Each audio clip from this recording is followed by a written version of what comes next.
just some quick Idaho facts, just to touch on the state itself really quick. So Idaho was... Let me just stop recording then. The what?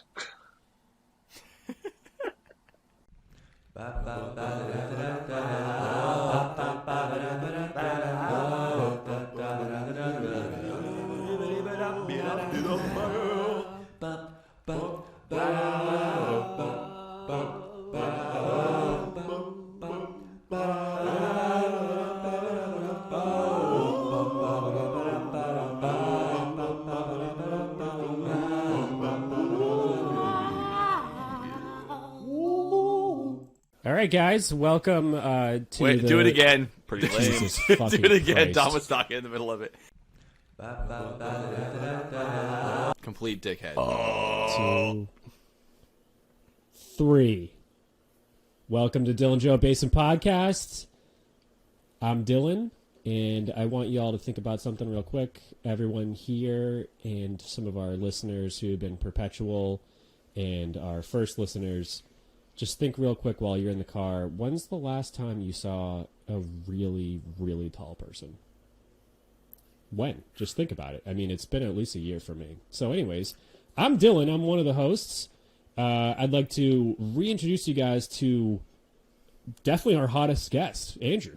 Right now going by Handy Andy.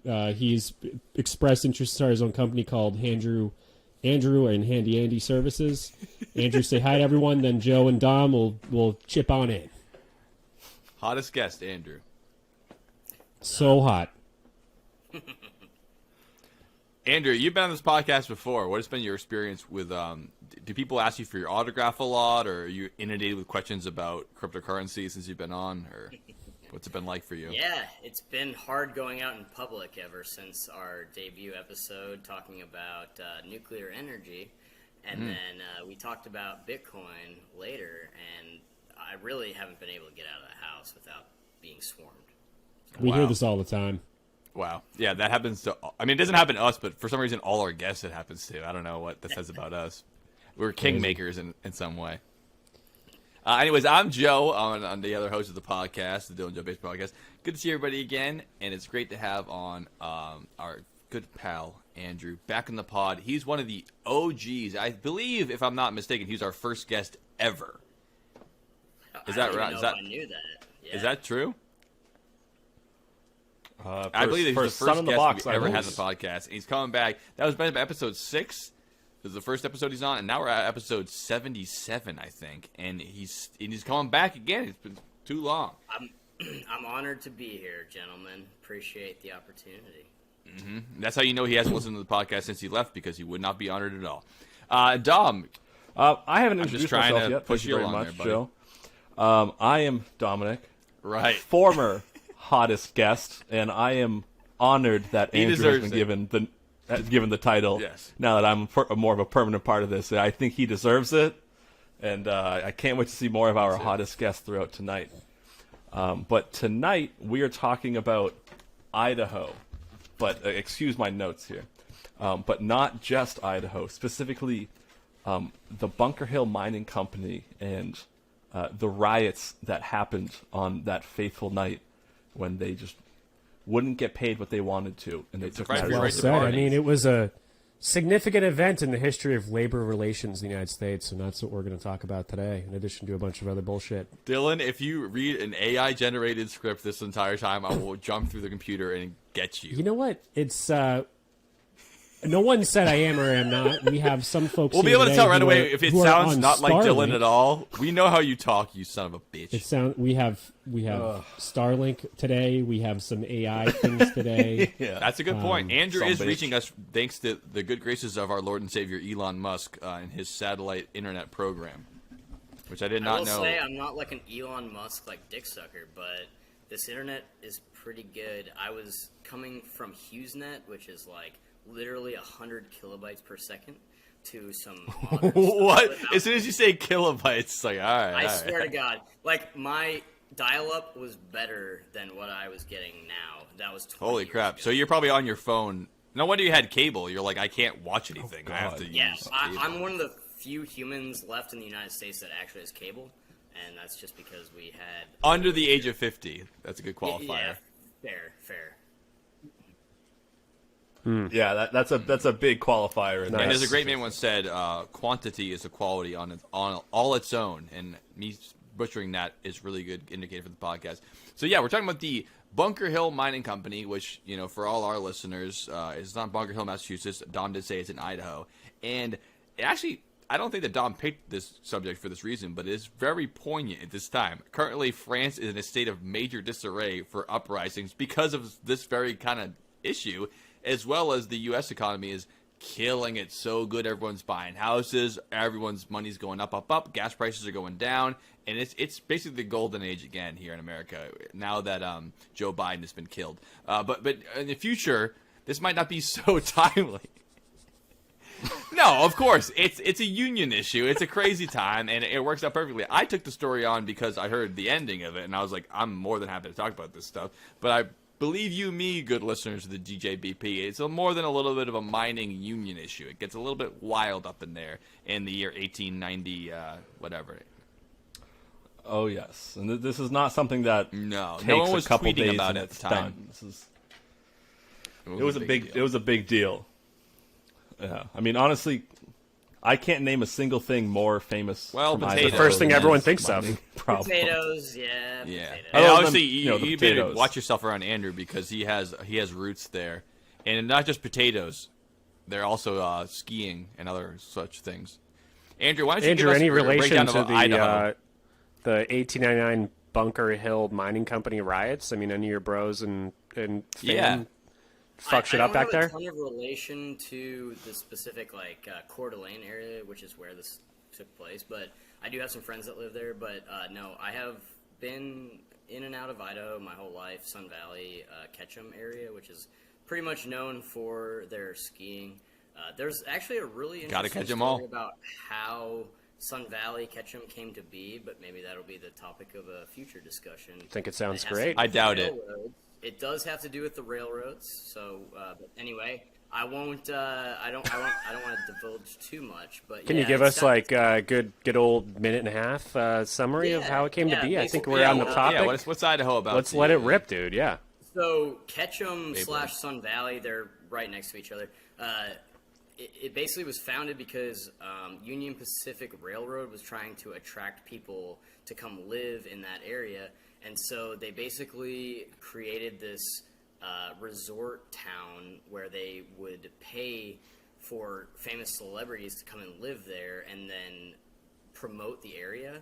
And so even today, there's some more famous people like Arnold Schwarzenegger and Bruce Willis. There's a handful of others that frequent that area, but basically they would they would pay these celebrities to come. Yeah, Clint Eastwood. exactly right. And also famous poet. The name is slipping my mind at the moment, but he actually killed himself at the resort in Nice. Sun Valley. Well, he Ernest wasn't a Hemingway. poet; he was a writer. Oh, Ernest Hemingway Yes. killed himself Yeah, there? yeah, it was Ernest Yes. Hemingway. Yeah, Is yeah. he the one who Ernest put his? Hemingway killed, yeah. Oh, yeah, he shot killed himself because he was a gun guy. Yeah, yeah, okay. Yeah, and that was Yeah. the same hotel that Andrew's dad used to work at. Yes, my dad I'm not was mistaken. my dad was a maid back in the 80s at Nice. this famous hotel. So anyway, I've been in and out of that area, but never to Coeur d'Alene. However, I do have a couple friends that live there. So That is such a funny. I mean, we didn't even pick this knowing Andrew was going to be on this week. Dom picks a mining company story from Idaho, and meanwhile, Andrew's like, "Yeah, my dad worked at a hotel there. Ernest Hemingway blew his brains out." Like, holy shit, that's great. I couldn't have picked a better topic for that. And he knows about Sun Valley. He knows about all this shit. It just worked out that we didn't pick this from Andrew. the first ski lift in the United States, it was in Ketchum, Idaho. Yeah, Damn, No shit. because it's known for lazy rich people. Goddamn lazy rich. pretty much. That's the moral of the story. Yeah. Back in the day, skiing used to be about wanting it more. After you're done, you take your skis off and you walk up for 3 hours and go one time down. That's right. You guys remember Skiing when would this- never caught on if it wasn't for servants pulling you up. Am I right? No one would do skiing all day if you had to walk every time. You'd be too tired. Dude, I barely even want to do it now, and I have a chairlift. It's anyway, yeah. It's a lot of work. I hear you. Nice. That's a fun fact. Speaking of Ernest Hemingway, just remember when the sun sets, the sun also rises. It was a badass dude who has his roots in the wars and in Idaho, apparently. So, And in Key West. Famously. And in Key West. They do Yeah, a 'cause that's- yearly Ernest Hemingway lookalike contest. I found out Yes. from watching Channel 5 on YouTube. You know, All Gas, No Brakes. That dude, he went down there. And these guys, they have like 30 to 50 guys that look just like Ernest Hemingway. I'm talking about Hawaiian shirts, big gray beards, fat alcoholics that are all trying to be like this man who was a great writer and an American legend. And they're like, I'm pretty much the same as him because I drink margaritas and I live in Key West. Like, yeah, you're the same as him, yeah. You're There's basically a lot of like identical. under the table hand jobs in Key West at bars. Yeah, definitely. I have a friend You who are goes Ernest Hemingway. a hand job from a dude. Yeah, it's a big hand job town, Key West, from what I Yeah. understand. Okay, Dylan, Just we say understand it. that you're your own friend. don't Just have to be accept that embarrassed. you received it when you were in Key West. You don't And, need to and, make and by any under the table there, hand right? jobs, you mean you were jerking You're off in a among bar. friends You here. just say it. Yeah, you know. Now I know Dom's never delayed. He tells laughed how like the 10 magic seconds is after I done. said that. Yeah, exactly. You don't know how the fudge is packed, as it were. You're I've been developmentally delayed the whole So time. did anyone think about my tallest guy thing? Because I thought about that today. Anyone? Mine's actually only a month ago.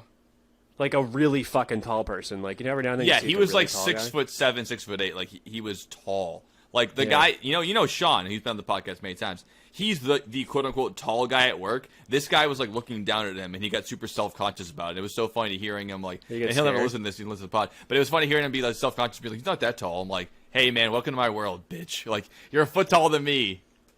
Hey, fuck all of you. Yeah, exactly. Yeah. For those who don't know, I'm literally 5'4", so for me, everyone's a very. But tall you person. carry it well though. Well, the funny thing is in the 5 foot range, every inch matters. Like I'm 5'8". It does. Andrew's 4 inches shorter than me. But if I was 6 feet and you were 6'4", no one would even fucking know. No, Like it's all you not have to do like is you're get like, 6 oh no, feet I'm and you're tall. 6'4" and I'm No, 6'3" and a half. There's a Under there, you cutoff. get every centimeter you can count. You know. Yeah, there's Exactly. a cutoff, and I think it's like 5'8", maybe. I don't know. think so. And according to I- dating sites, it's 6 feet is the cutoff. If you're 5'11" and 3/4, you're short. You're a midget. Yeah, if you're I mean, little 5'8" person, sorry. and work at McDonald's, no one's fucking banging you. But if you're 6 I- feet and work at McDonald's, you're getting laid. You're getting I laid did by have, the like, manager. I did have like a business idea that you like sell a ruler that it's like this long, you know, like 12 inches long, but it says it's. Wait a minute. Do you think that's what 12 inches is? What you just did? Well, so like you sell it. It's. I mean, here. It's You show some There you real go, yeah. 12 inches, Andrew. Thank you. but, Yeah. but the increments That's why make my it dick look is like- 2.5 feet long. Yeah, because so- there's a so ruler, you right? it says it's 24 inches long, but in reality, of course, it's not. But it's like the man ruler, and you sell it, and it like says that like 3 inches is 6. You know, that's what I'm talking I about. like it. I like it. What For, are like, we doing? bachelor Yeah. parties and shit. Like that's my truck nuts idea right there. That's a Okay. great idea, actually. And also, it's just cool for hanging out with the fellows. Just you whip your dicks out, get a little bit hard, and then just measure it up. Well, that's what we do You at go, the holy cabin. shit, We all my just dick's do 3 have feet a long. I would never guessed it. yeah. We all it's in addition to It's all Ookie about Cookie Cookie. motivation. We all just take our dicks out. Yeah, and all the measure fun them games together. you play. Yeah. Guess who's in my mouth? Yeah, the normal stuff. The normal stuff. Cookie. You play blind fondler when you turn all the lights off and you put hands first and you try to guess What's who it the is. closet game where you go into the closet 7 when minutes it's in dark heaven. with another dude and you guys kiss each I other? don't know. Dylan 7 minutes puts in the hell, Santa mask according to the on. Bible. Sorry, yes, 7 minutes in heaven. Yeah, it'll be 7 really minutes, fun. then If you anyone go wants to to hell. come to the Dylan Joe I Basin would imagine podcast, just Dylan puts the Santa mask back on, walks around naked. if anybody wants, to guess by we're, him. we're trying to plan the Yeah, we should get that clean. We're trying. Any listeners out there who want, we're trying to plan the fall cabin getaway. This is what it is. So if you This guys is basically want what to it is. come, send us an email, dylanjoebasement@gmail. You can bring your own ideas, like 7 minutes in heaven with Dylan, or Yeah, whatever you want. We'll spin a Everyone, wheel. It'll be a Cookie wheel Cookie episode. Cookie, We'll spin the wheel. Andrew's Whatever it ruler lands on, we'll game. do that game. Yeah. Yeah, Andrew's ruler game is really fun.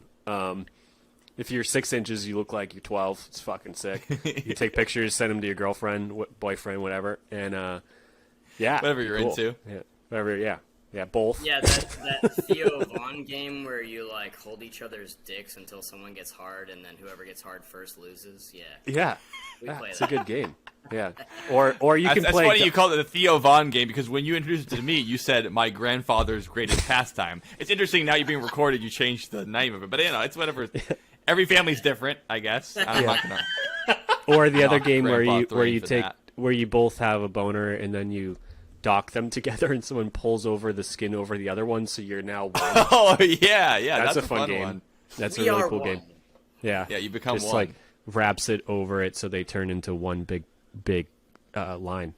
Yeah, people all think it's all cute and impactful to become blood brothers or whatever. You mix your bloods together, but really, how you become closer is to have your dicks form up together and you become one person with multiple holes and zero. You only have one dick because you become one dick together. Hey, I'm gonna take this moment while Cum Guzzler is off, and I'm gonna take a piss real quick, but then I'll be good. All right, yeah, it's we'll our take first commercial break. Let's do it. we Yeah. didn't talk about mining at all.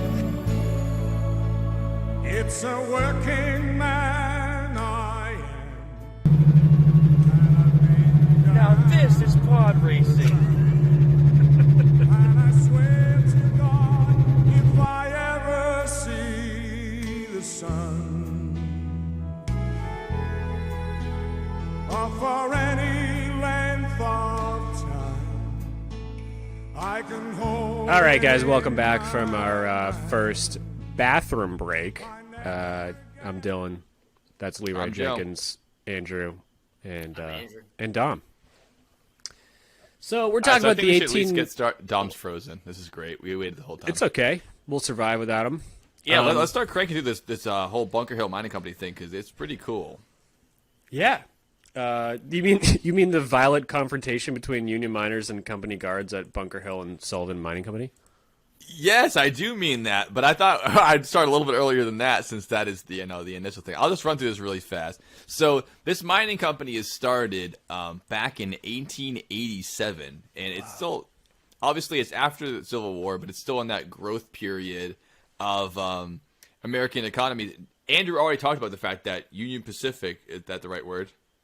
They developed the town just to get more people out there and kind of develop the area because it's one thing if you can buy the land, but if no one's out there to slave over your industry, then you're really just a rich guy in the middle of nowhere. So you got to get people to move out there. And part of that was not only Union Pacific doing that, but the Bunker Hill Mining Company was building family-sized homes. At the time, it was probably the size like a shoebox, but it was family homes in order to attract men to come out there and start working for the mining company, which it worked. And these guys started the mining company there, and they immediately got into capitalism as hard as you can, which is pay them the least amount you can, don't take care of their families, and make it so it's hard for them to ever leave the company, and hard for them to leave the town even.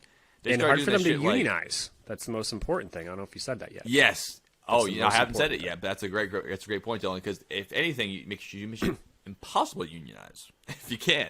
And later on, that will come into effect. But into getting into that, they started, mining for that's what I found it was nickel and zinc and silver, which was this mine was about. I don't know if you guys found that or not. but And it some seemed to be- lead as well as what I. Yeah. Lead as well. Okay, yeah. So the metals are not looking for gems or fossil fuels, which at the time wouldn't be worth as much as they would be They now. were mining for industrial metals. Is Industrial kind of metals. The vibe I was getting. Yeah. Yeah. All right. So obviously they treated them all very well, and it was very dignified work, and it was very safe until a labor unrest comes up, which is at this point in American history, labor unionizing is still treated as like it's an awful thing. It's to be stopped at all costs. I mean, the people who control the entire country financially, back when monopolies were still legal and encouraged, and it was a big thing to say we should never have unions because unions will ruin this country. Like, people should just work for people, and the market will work itself out. We don't want to make a dangerous living situation for our workers because if they die, we don't have many workers. And we don't want to pay them too little because if we don't pay them enough, they'll just leave and find another job.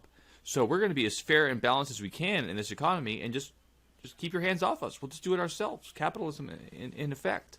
But as we'll know from this story, that ain't actually how it works. You can really fuck people over pretty hard. And if anything, you make it so they can't leave. And then that's just the way it works there. Andrew, you guys in union? Absolutely not. No, I have. Been Oh, absolutely not. No, so The Midwest is for still those going of you strong who with this don't mentality. know- Am for those I of an you who don't American? know, Of I course, I'm work not in the union. I work in the Midwest in industrial manufacturing, and I'll be honest, I'm pretty anti-union. To be honest, I'm Oh, somebody drank the Kool-Aid. Let's hear all about it. sorry. Like it, I'm not. Don't apologize to me. Let's talk about it.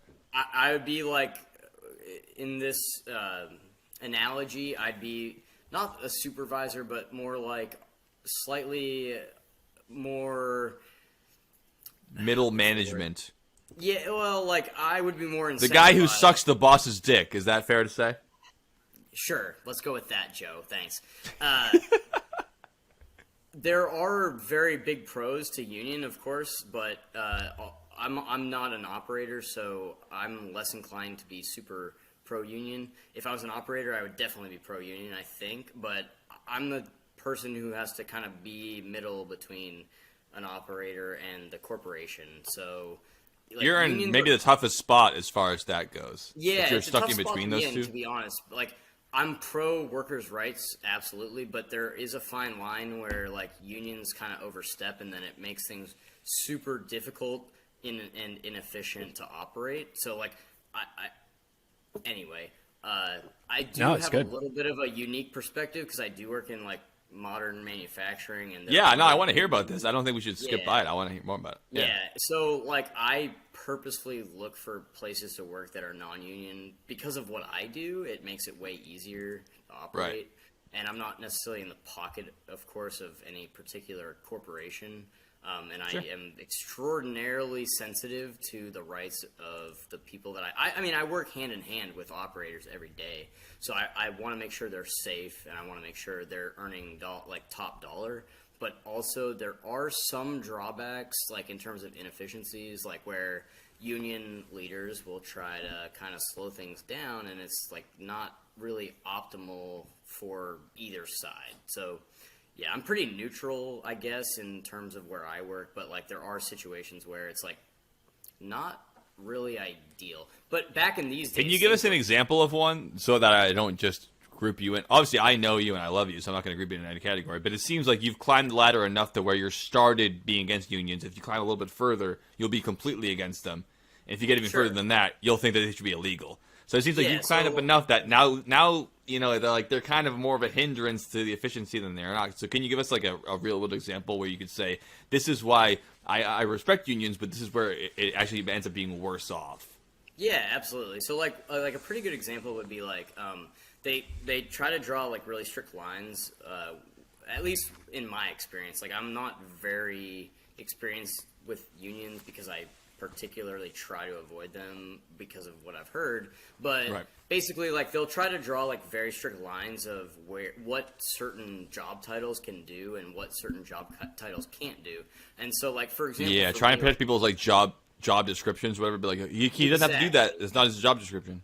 yeah, exactly. Oh, that's not your job description. So, like, where I work Yeah. right now, we're, like, kind of doing, like, a new plant startup. So, like, a lot of people have to wear a lot of hats because we're, like, starting things up. And, like, eventually, when we're, like, full capacity, we'll have a lot of people that do a lot of different things. But right now, it's fewer people doing a lot of different things over many different job descriptions. And so, if Much we like were any startup, union- not just an industrial startup, but like any startup, it's like Yes. you can't have the full workforce there because half people are be twiddling their thumbs and half people are going to be busting their ass. You have to grow it out, right? Exactly. Like there's kind of like a growth period. So we're in our growth period at the facility that I work at. And so like if we were union, there would be like a guy that would be sitting there basically saying like, well, this guy is only supposed to be an electrician, and the second he starts turning a wrench on a pipe, he's now a pipe fitter, and he's not a pipe fitter. He's an electrician, so he's not allowed to turn a pipe wrench.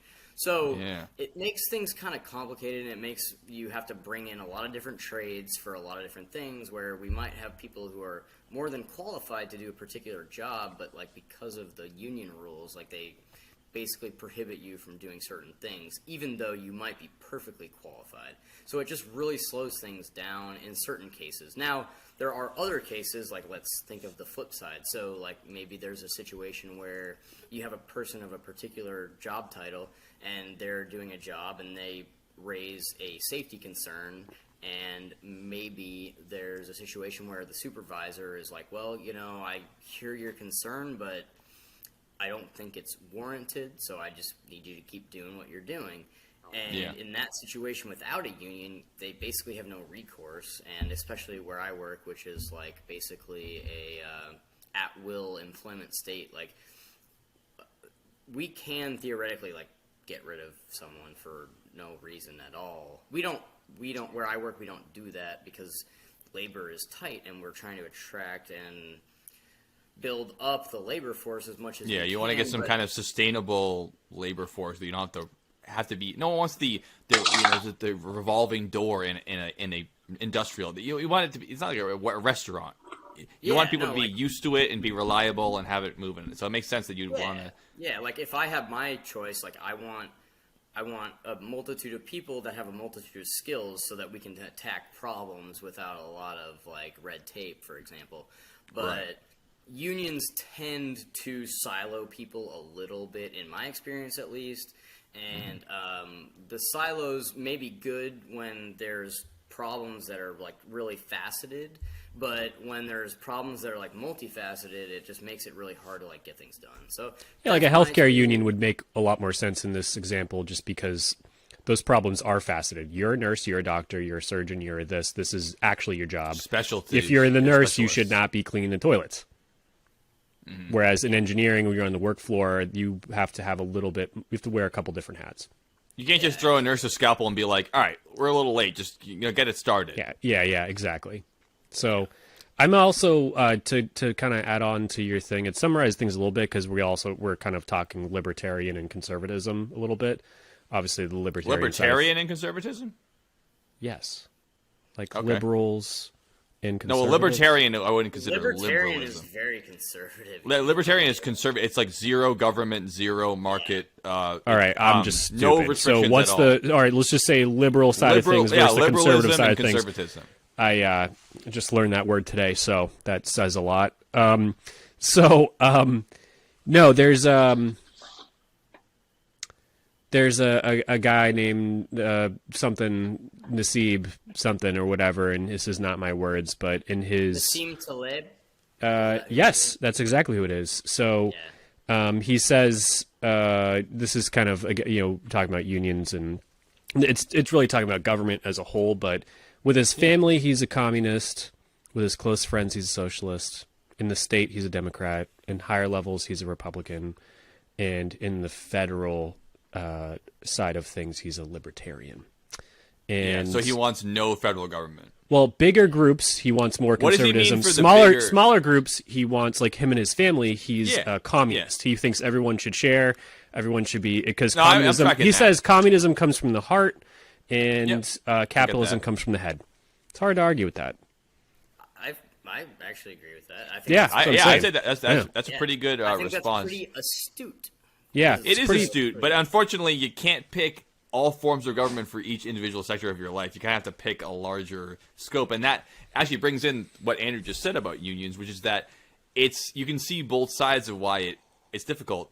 On one hand, if you go all one way and you go no unions at all, you wouldn't have any problem setting that shop up. You go, here's my 5 guys. You're going to turn a wrench. You're going to light a fucking furnace. You're going to do electrical wiring work. Whatever you got to do, you're my guys. That's it. But that turns into, if you go the other way of it, being you're going to do whatever the fuck I tell you to do all the time and work as much as I want you to, and that's just, you're going to get fired. And also I can pay you what I want you to. And what are you going to do? Fight me? I'm rich, and you have nothing, so fuck you. So it gets, both and sides that's of it exactly is rough. what happened. That's why it's a debatable topic. If it was so clear-cut, we wouldn't even be talking about it. That's just what it is. And that's what happened with our folks here in Idaho, is that it eventually turned into 10-hour work days, 7 days a week. That is too much work, in my opinion. Because you had someone with a little too much of a heavy hand who no one had no any days option. off, and they got paid I think it said $2 $3.50 a below day? the minimum. Yeah, Yes. so the minimum for miners at the time was $5, so it's less than that. But then they were paying them $3.50, and they were working every single day and 10-hour days. I don't think they had a lot of PTO at the time either. I'd say the PTO is probably 0. That's tough. And keep in So mind, that mining maybe it's time lead for is union not a thing you want to do without a mask. So, or And you can scale that up, Andrew. You could say it's pretty inefficient for them to not be working 2 days a week. I mean, you could be having a lot more production value and a lot more profits made if they were being so inefficient and staying home with their families like a couple of assholes. Just get in the fucking mine and get to work. Yeah, I mean, everything you just said is super true. Like, my main job is I work in an industrial environment. I buy equipment, put it on the floor. We hire people to run the equipment, and clearly, like, math tells you the more hours you run the equipment, the better return on investment that you get. But, of course, you also have to weigh out your human capital. Like, if you only have access Human to 100 capital. Good God. Yeah, sorry, that's a term that we throw around. But No, I want to. Yeah, let's go for it. if you have a piece of equipment that, like, you need 5 people to run at any given time, you know, these days you would have 5 people on, say, like 3 to 4 shifts if you want to run, like, so if you want to run shifts, just yeah. through the week. If you want to just run through the week, it's just 3 shifts. If you want to run through the weekend, then maybe it's like 4 or 5 shifts. But you want to run that equipment as a business owner. You want to run that stuff as much as possible because you end up getting like a lower cost per unit. However, like, you also you can't take the 5 shifts worth of people and turn it into like one group of people that runs all those shifts, because that's when you really stress like your workforce. And I'm super anti that. I am super pro like running your equipment as much as you can, but not at the expense of your human capital, as some people will call it, or your labor force. So. Yeah, it's a difficult balancing act to be balancing out there. And obviously, depending on how much weight you put on either side, you can slide in either direction. Obviously, if you are putting too much stock in your human capital, as you said, it could end up driving prices up, and it could end up, you know, making it all worse for not only your job but the company as a whole. And you're like, why are we bending our will? Because there's always going to be people in there that are the like perfect example of what union busters want. Like, look at this guy. He works 2 hours a week. He's paid to sit on a bench and write down stuff. And look at this is why unions are bad. This is what it is. You can always find that example. But of course, you can tip it the other way and be like, well, obviously, we're running this thing 24/7, baby. Every time this machine isn't on, we're losing money, and that is not good for our stockholders. It's not good for our bosses. And it's not good for me, because my job is to keep it going. And that totally makes sense. I think this might be a time to introduce Dom. Can you hear us? Are you back part of the podcast again? I'm sorry you missed that most of the conversation. I appreciate you getting back on. Are you back in action here? I had to fucking switch back to my phone because my fucking laptop doesn't work, basically. Oh, no. Brutal. It doesn't work at all? Oh, no, it works. As soon as you hit record, like, when I left and you messaged me, like, well, where'd you go? For 5 minutes, I didn't see any of you guys move on the screen.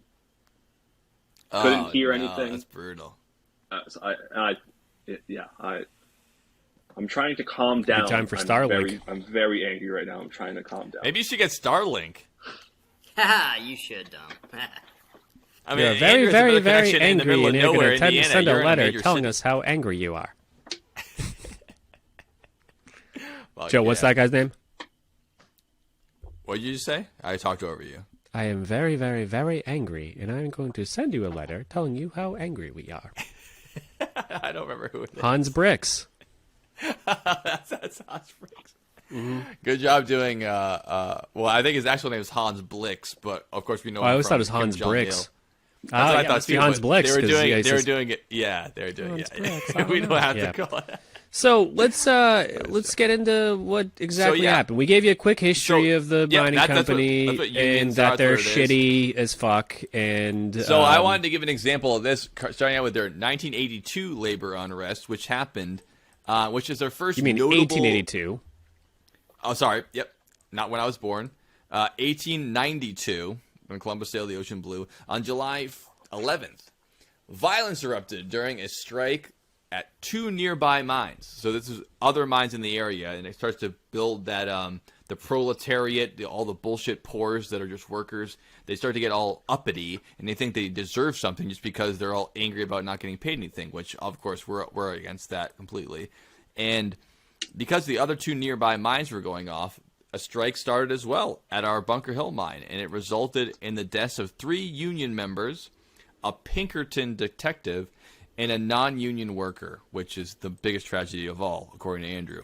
And for those of you who don't know who Pinkerton detectives are, I want to fill you in real quick, Joe. I wanted to let Dom talk about that as well because he's big into the Pinkertons. All right, you guys handle that then. Dylan, what were you going to say? No, Dylan, you can talk too. But Dom. I was just saying the Pinkerton detectives were specifically like insider, privatized detective force, like undercover cops, bounty hunters, basically, to but they were find people who were unionizing within a company. So they'd make friends with you, bum a cig, share a cig.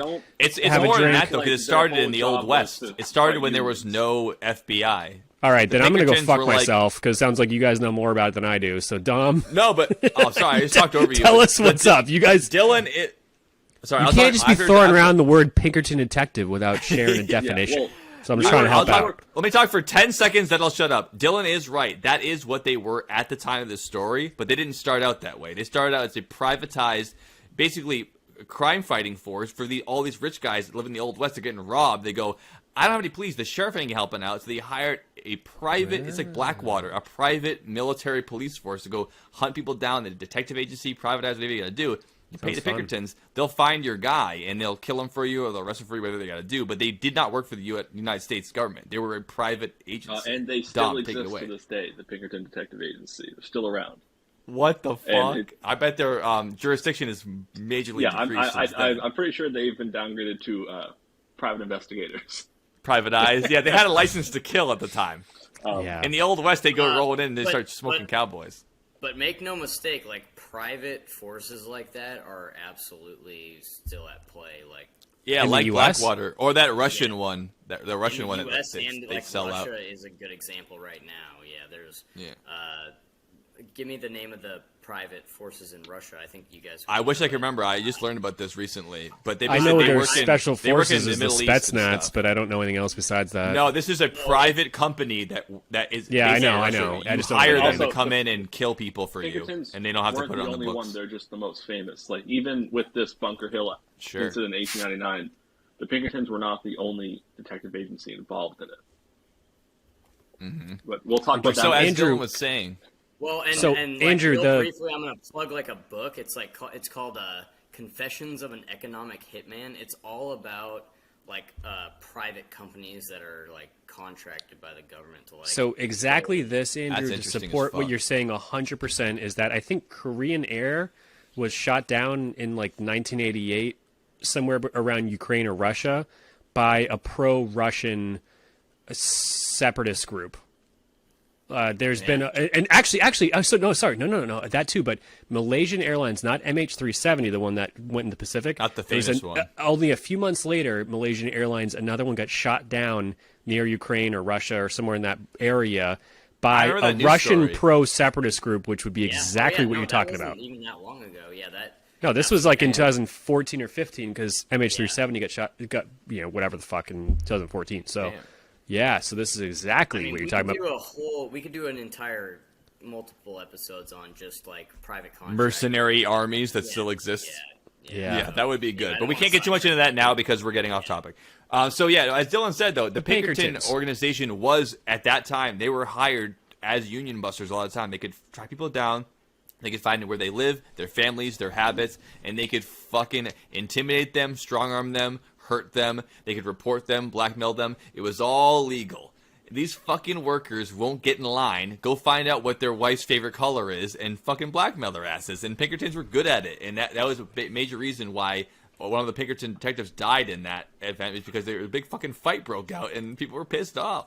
And that was 7 years before the main story we're talking about today. That was the labor unrest. It ended up, after a lockout of the entire thing, the union men locked down the whole place, and the governor, N.B. Willie, declared martial law and moved in the U.S. military to restore order, which was restored again in about 2 weeks. That was the first time this mine bumped up against union issues, but it wouldn't be the last. The next major event, because they learn their lesson as capitalists, they go, okay, we understand, our workers were upset, we had to send in the feds, we had to hire Pinkertons to fuck you up, but now we know our lesson. And economically, it's not sound for us to upset our workers, because we don't have any workers, we don't have any production. So what we're going to do is take the utmost care, and then 1 year later, let a cave-in happening, which killed 3 men and trapped multiple others because they didn't decide to shore up the mine. So literally 1 year after this union incident, I don't know if that was a riot then, the fucking mine caved in and killed 3 guys, and they didn't pay him anymore anyway. So this is what my take is on this whole thing. Nothing's changing. People get upset. They shut them the fuck up. They go back to work, and then 3 more people die. They get upset again, shut the fuck up, get back to work. 5 more people die, and then it continues on to the event that we're going to be talking about today. This is years leading up to this until we reach 1899. And I think I should let Dom take the start of this since it is his story, and I've been aping his story so far. But now we are reaching 1899 after those 2 events that already happened. Hey, do you mind if I add like one more event that happened in between that? Not at all. Please go ahead. I'm gonna add one more event because it kind of flavors the whole situation. So like in 1894, the mine owners basically like plead with Grover Cleveland, the president, to send troops down to the area because like they are getting these they're getting word that there's like these union uprisings, so they're like basically like dissenters. Yo, Grover, send Red us Rover, send Grover Imagine right when- over. Yeah. Imagine there was like- a time when Grover was the name of the president, and it wasn't funny. It was the just- president who, That's what I who was just turned thinking. on the lights at the Chicago World Fair in 1893. Yeah, that Grover Cleveland. Yeah, that was the same one as the World's Fair, exactly. I mean, Yes, ever that's since Sam Sesame Grover. Street came out, you can't name your kids Grover ever again. It's over. Yeah, It's over, so Grover. like these mine owners, like they never give up with this shit. So they basically like there's like word that there's like these union uprisings. This is 1894, so like 2 years after the 92. 1 year after the collapse, 2 years after the last 1 year after union. the collapse, 2 years after the union uprising. Yeah. Like there's word, they're getting word from these implants that they put in the mine. Like they implant these guys that would just be like these Secret snitches. choppers. Yeah, they're snitches that go in and they're like friends with the workers and they're listening to all this shit. And basically, they are getting word that there's like union uprisings coming. So they're like the mine owners like call Grover Cleveland. They're like, "Yo, send some reinforcements to help us keep this in line." And so like he sends 700 troops like in the summer of '84. Or Damn. 94. Excuse me, 94. And they Luckily, send that never all these- happens now. I'm so glad that's over with. Companies yeah, calling like private, the- like sending public servants to handle like a private company issue. Yeah, no, I'm obviously being a little bit sarcastic. It still happens now, but you have to do a false flag. You can't just send troops in. Someone has to Exactly. bust a window or something. It'll then be you can send an like actual guard. what is it called? Like the National Guard or whatever. Yeah, National Guard. Yeah. Yeah, because of some catastrophe that they like. Maybe it's real or maybe it's not real. But anyway, Sure. so Anyways, they sorry, go ended ahead. up. So Grover Cleveland ended up sending like 700 troops in like '94, and they basically. Which has got to be a like- lot. Sorry to interrupt again, but that's got to be a lot of. I mean, that's a lot. 700 troops doesn't sound like a lot, but how big is the mining company? It's like 2,000 guys. Like that's a I good, think it was, sizable like, force. No, well, what I saw from like the Bunker Hill mine was like 300 people. I think maybe. That's it. So it's twice as many soldiers. I thought it'd be like. Yeah. I guess if you include the families, but they're not working, so they're not part of it. So he ends up sending 700 troops, which, like, think about it back then, they're coming via, like horse and buggy and maybe, like, train. But Probably so anyway, train most of the way, and then Yeah. horse and buggy the rest of the way. Yeah. So they come, but like, Grover Cleveland doesn't want to get, like, wrapped up in all this, like, privatized bullshit. So He he's just like, wants the "All right, money. you He doesn't guys- want to be involved. Yeah, so he basically tells them, like, protect the railways, but we don't really give a fuck about the mine. Like, I mean, we're gonna pretend like we do, but like we're not gonna send you in there because we don't want to get wrapped up in all this stuff. Yeah. So they send the troops. The troops like walk up and down the railway that like goes by the mine, but they Yeah. try to stay their distance away from the mine. And so, like, technically, they're occupied by the military. Like in 1894, Wow. General Schofield was the general at the time, and he Schofield came up last time on the pod.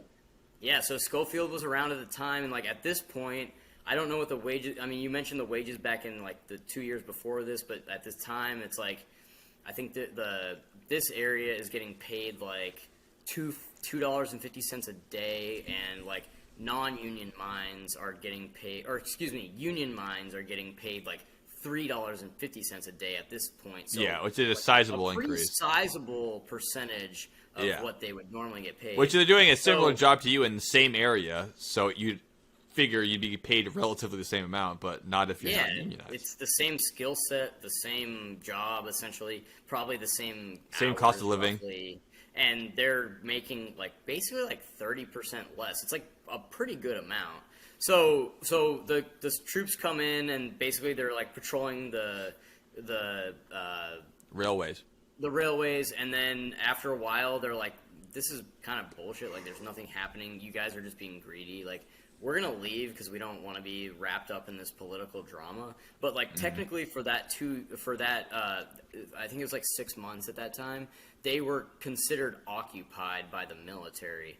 And that's then fucked. Cleveland's like, this is kind of like this is bullshit, so we're gonna like leave because it's like a waste of our resources. So anyway, the only reason I brought that up is because it was like, it seemed like there was some unrest brewing, but they kind of stamped it down. Yeah, well, that's a great... I'm so glad you brought that up because I didn't know that, and that's a great wrinkle to keep the timeline going of, like, this building tension and so, like, the tension's suppression like and growing of time. revolution, this whole kind of thing, where it wasn't just, like, one day these guys popped off. It was, like, an ongoing struggle for, half a decade of these people, like, having their concerns raised, being tamped down. The U.S. government gets involved. Again, they're protecting the railways. And I think it's definitely worth mentioning, especially that you just said, there's a railroad that runs right up to that place. And that might come into question a little bit later.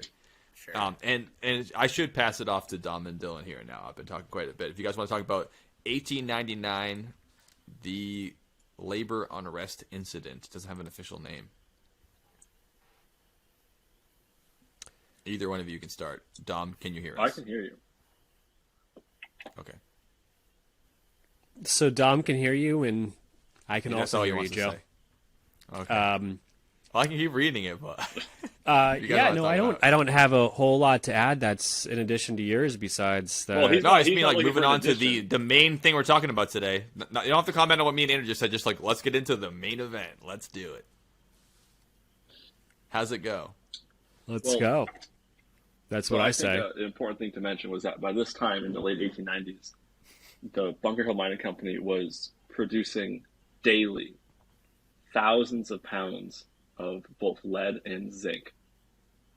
So they were one of the largest mines in the state, and they were paying the least. The least. That's always good. At the time of the unrest, powder men were making $3 a day, and muckers. Are powder men people who Explosives. blow up rocks?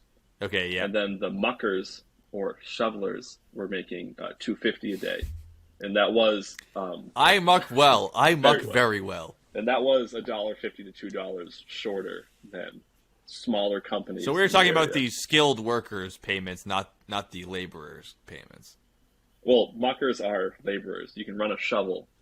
If you can go like this. That's what I'm saying. You're getting $2.50. When we said it was $2.50, it wasn't the muckers. It was like the skilled miners. No. The powder men were making $3 a day, and the shovelers. But when me and Andrew just talked about $2.50 versus $3.50, the union wages and all that stuff. That's what I was referring to. But yes, the powder men are making more than the average miner, and the muckers are making less than that. And again, it's a day. Now, I mean, per hour that would be unlivable, but this was per day at the time.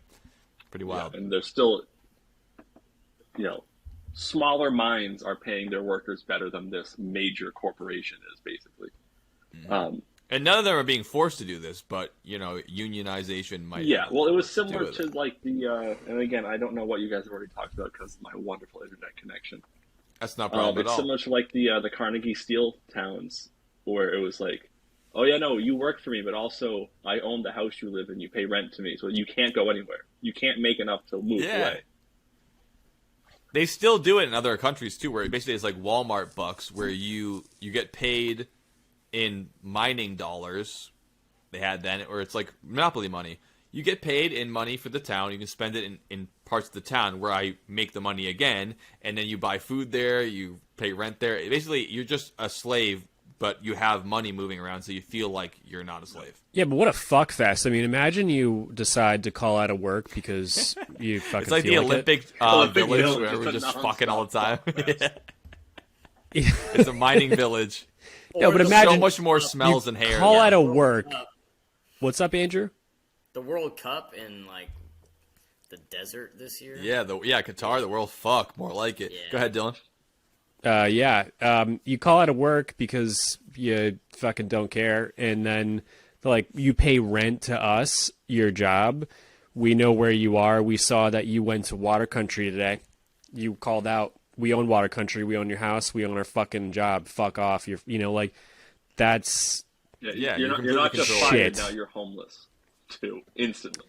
exactly. They might as well pay you So- in food because you're spending the money on food and rent. So like, I yeah, don't that's know a why you're paying me conflict of money. interest if I've ever seen one, and I ain't It's a having monopoly. it. Yeah, when I call out of work to go to Water Country, I like to know that I'm safe from them. Exactly. When know? the sun is blazing, the summer gets hot. You want to know that Water Country is a very cool spot, not to be spied on by your And a employers. safe spot. It's a It's a very safe spot to feel and be young. Water Country, have some fun. to feel and be. Yeah. oh, good Last Lord. place I want to see my boss is at Water Country. Water Country. Remember the TV You see, commercials? you when see they- your boss with SPF smeared over his nose and some man tits jiggling out, and you go, "This is the last thing I want to see today." Okay, I came here to see high schooler asses, and now I have to see your fucking man tits. Joe, where were you there? The only thing you can say to him at that point that would redeem That's a yourself joke, is that folks. you see him, you make eye contact, and you see his nips are a little bit hard, and you You tell jerk him, him off under a table at a bar. you Key said, West. you say, "Hey, boss, headlights are on." Then you leave.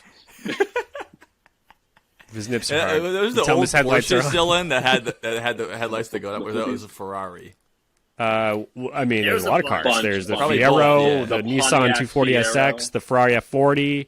They we stopped got doing it right because Miata. it's like- the first gen Miata had that. I mean, Joe, Miata. the list goes Let's on, just my turn friend. this episode You're into barking a up the wrong list of tree cars as far as that pop have- I'm headlights barking go. up the right tree. You fucking kidding me? This is the tree I want I to can bark tell you, up. me and Dom can probably rattle I'm not off a mentioning the cars good that chunk have- of that cars don't that have have pop It's ups. the exact The- correct tree to Or bark the up. You shape guys of know what it's I'm talking endless, about. Joe. It's endless. The possibility of how you can Yeah, have C3 Corvette, dude, and the C4 Fuck, Corvette yeah. also Old had school- them. old I mean, school, and the also, C5 was there Corvette Black also Ops? had It them. All Cars right, that gentlemen. lights go into the flights. You know, See, Dom's saying fucking other directions now. You got. I can't even hear Dom. We His went from microphone is so vertical muted axis now. to horizontal Can't hear axis shit he's headlights saying. on Dom's fucking plane here. So you gotta watch out with this that fucking could be a whole headlight episode conversation. itself. Headlights of the past. Yeah, Doesn't yeah. need Dom to be. literally did this, and I don't really even know sparked what from that a- means, your but I boss's know he nipples conversation does. at Water Country. All right, to let's the get back Fiero. to some civil unrest. Andrew was has talking like about 15 minutes nipples left. being We should at least hard. get to the train part. So let's Talking go. about nipples being hard. So let's talk to the so, train part. What was happening? Andrew looks like he wants No, to let start Dom us off. go. Obviously, this was the third time in this in this decade where this company was having problems with their workers and wanted to unionize. So again, Right. they hired Pinkerton agents and field detective agents to infiltrate the union, and they listened to what everyone was saying, and then they would report back to the company and be like, Shut these assholes down before they And get then, started. These uppity workers. let's just fucking get right into what happened on April 29th, 1899. It started as a small protest, and the workers are protesting, trying to get their better wages. And next thing you know, they hijacked a train, because a big thing about these mining companies is they all had train tracks going directly into their biggest depot. And yeah, well, they weren't getting any traction. Putting up picket signs Yeah, it now was gets doing no nothing. traction with Twitter. Imagine how little it did in 1899 when they're sending to the government, and like holding picket signs just is waiting them out at that point. You're not putting any political pressure on them, no economic pressure. yeah, Andrew, you're muted. I don't know if you know that. and Okay, he wants to be. basically, Sorry, I go found on, I Dom. found two different stories on what happened next. Was when they hijacked the hijacking? train. Some accounts say that the train was already had a cart full of 80 boxes of dynamite, and other accounts say that Hey, that's the Big Bang Theory. other accounts on say wheels. that they stopped the train to pick up more workers, and they loaded dynamite onto it. I would more. I don't know what you guys think. I think they load the dynamite up. I don't think they hijack the train and go, "Oh, look at how lucky we are! It's full of dynamite." Even though it's a mining company, I think that they had access to it and they probably planned the whole thing out. I don't know what you guys. Was think. dynamite mostly? Was it liquid or solid back No, it then? was Either sticks. nitroglycerin It was or solid. Solid, It yeah. was solid. All right. Sticks. So no, these nitroglycerin a lot for explosions. Yeah, I've I think seen- that was I've more seen of a Spike Club, modern yeah. move. The accounts I ran Yes, across Dom. mostly Exactly seemed where I like learned they that. were, like, started with a couple boxes of dynamite, and then they were like definitely adding some at every stop. But you know, Oh, at every stop, like just kind of loading it up as you go. they were just like loading more shit. Like, hey, Mm-hmm. we agree. Fuck these guys. Hey, let me throw the shit that's gonna fuck them up more. So, Yeah. I mean, it is kind of crazy to piss off miners where they have open access to the most deadly explosives of the time. I just remembered one little thing before the riot started. When the Pinkertons were giving the reports back to the mining company, the mining company's response was to the workers saying, "Hey, if you renounce this union, we'll give you a slight raise, not what you're asking for, but just a little bit." And most of them were Almost like the strike worked. no. If you, as long as you give up the strike, it works. Yeah, you can't give up then.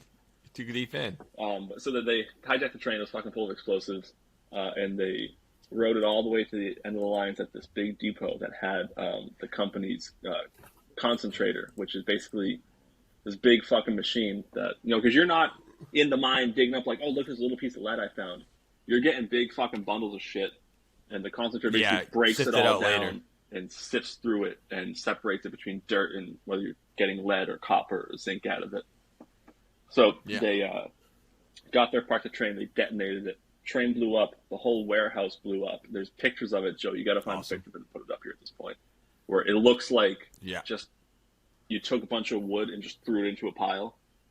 That's what the building ended up looking like after it blew up, and they destroyed the concentrator, and that caused. And also, I heard that, or I read rather, that it actually burned out the company records of the mine too, which might help with the unionizing. Be like, there's no record of us even working here now, so you start from scratch.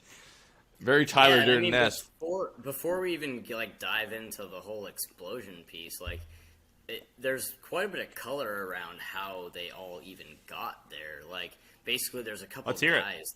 Yeah, so like at least my understanding is there's this train coming through.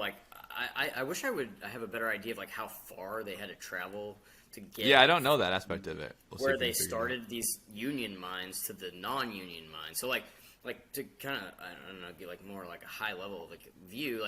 It's all these. They're building up these, I don't want to say forces because it's not organized necessarily, but they're building up all these men that are jumping on this train, and it's traveling through all these little mining towns, and all these men are jumping on this train, and they're adding supporters. They're like-minded individuals. Yeah, they're literally adding train cars. They'd stop in one town, they'd add a couple train cars, they'd throw all these men I didn't in. know that. They were actually adding to the entire mass of the train as they went. Yeah, so there's this train going, and it's stopping in there's at least 4 stops that I read. Yeah, from Burke to Wardner. Yeah, Wardner was the Thank you. final destination. Final destination, starting destination where they hijacked it was in Burke. Okay, so I don't know, Dylan, maybe you could try to figure The out distance how far of that? away, miles-wise, those I two believe it's towns are. 25 Can you give miles the goog from for us, Ketchum. Dylan? Wait, what did you just say? No, He said it's 25 miles from Ketchum, I'm but he was bullshitting. shit-talking. So Ketchum is the town that Ernest Hemingway hotel. Yeah, is I at, know. where, That's why he knows it. Yes, that's pretty badass. Because anyway, you said so this train is just chugging down the tracks, and everywhere it Chugga, chugga, stops, chugga, these chugga. men are getting on. Well, there's this gentleman, and I'm gonna try to look up his name real quick. While, Thank you we're for going. being very couth about how you talk about it. I This don't gentleman recall it. named Dervis McGillicuddy.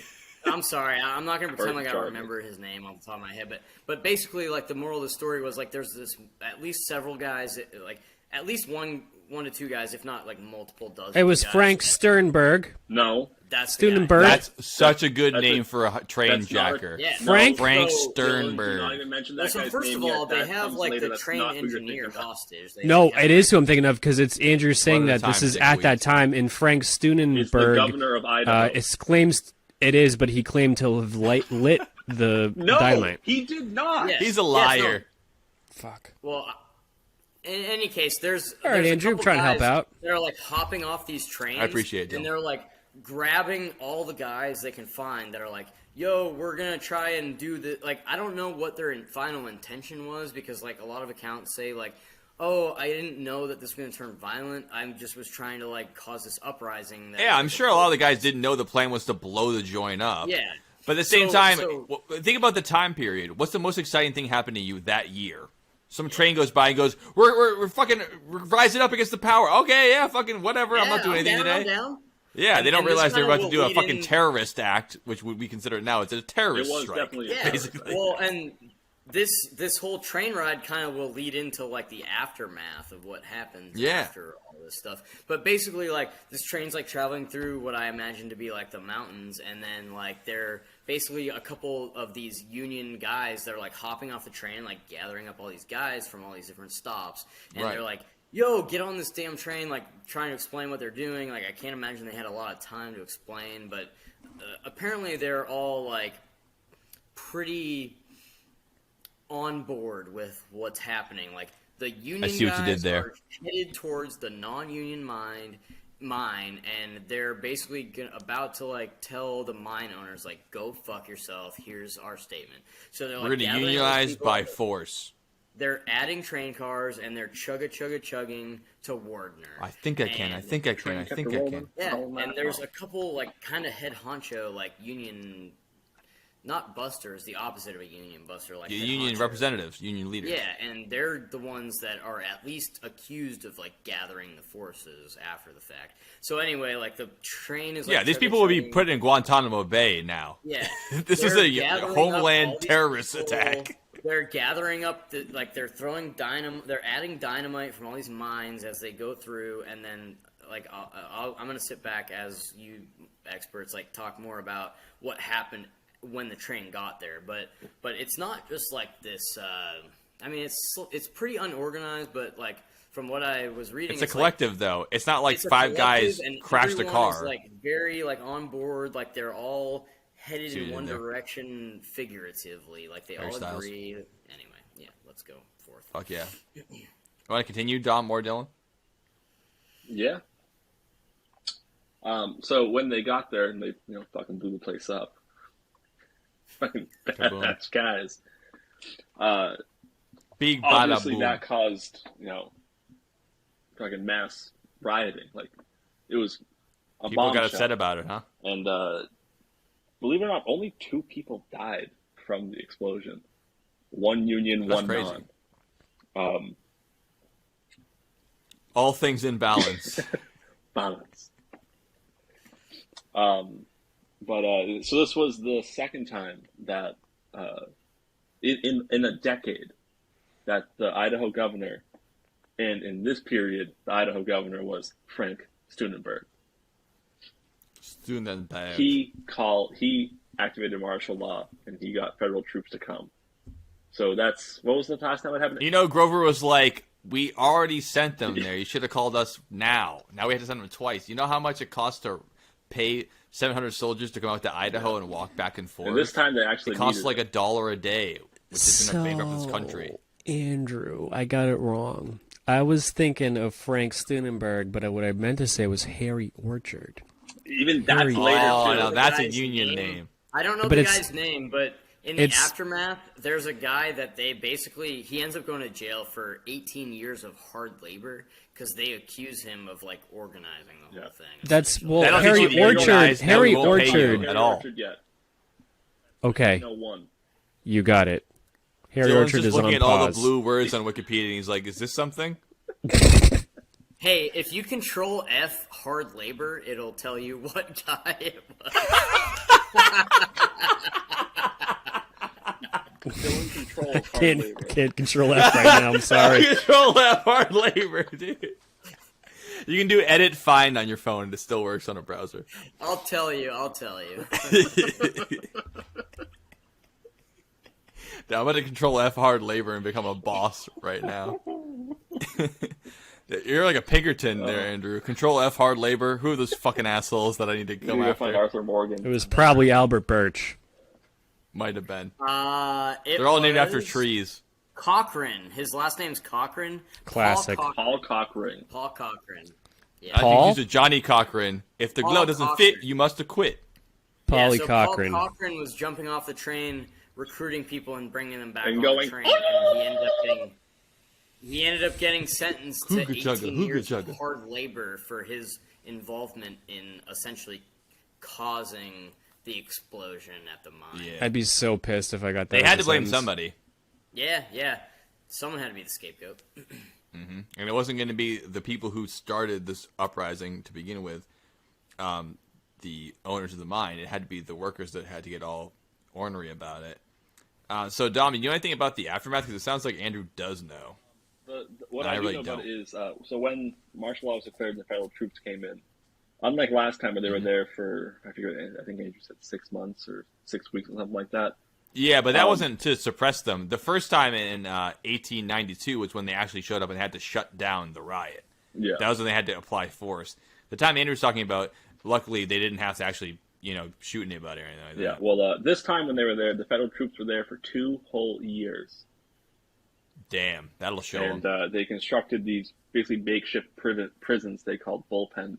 And they arrested up to 800 people and stuffed them into these cramped God. quarters. Again, another thing, Joe, there are pictures of it online. You're going to have to put it in. You could always send it to me. I could. You know what? Maybe I will. Maybe You I won't, so I'll just remember to do that. Um, I'll look at this part of the pod when I'm listening to it, and I'll go, okay, Joe, go to Google and find it. Yep. Yeah, that's pretty much all I have on the aftermath until 1901. Andrew. They basically, so from my understanding, like it started with like a barn that was like I don't know, 20 by 40 barn, and they stuffed they basically were going through the streets and indiscriminately arresting people and shoving them. That's always a good sign of freedom and yeah, liberty it's when you really start arresting people fucking indiscriminately on the streets. Yeah, definitely not like Nazis or anything. So Nah. they're like arresting all these people like indiscriminately. Like apparently it's like preachers and teachers And the candlestick maker. Yeah, anyone Yeah, who could like- have like even literally- a slight connection to the Yeah. workers. like a slight connection or even not. Like there's politicians, there's like retailers, there's like all these like like basically everything, like all walks of life. They're getting thrown in Martial prison. law is declared. Yeah, it's martial law. So they're arresting all these people. They're throwing him into these barns, and then like eventually they run out of space in the first barn, so they like have this other outbuilding, and I guess they like erect this like barbed wire fence, and it's like a pretty large area. I don't really understand how large it was, but apparently like it got to the point where Camps, it's in like, other words. yeah, it's basically a Concentrated area, you could say. essentially a concentration camp. Yeah, It's a concentrated camp in a barn. call it what you will. Yeah, and We'll call it a and Anyway. that same stable. barn was Yeah. a wedding venue like a year ago. Yeah, it's so romantic now. You'll pay out the ass, but yeah. Yeah, did. it's, And it's a so- non-union wedding venue. And I think this started around like June of 1899, and they like it was over the course of like not. They a must have very been long so time. excited for the new millennium. I mean, the new century. Hey, the new millennium starts in 1901, apparently. Let's party it like it's 1899, like the Prince song.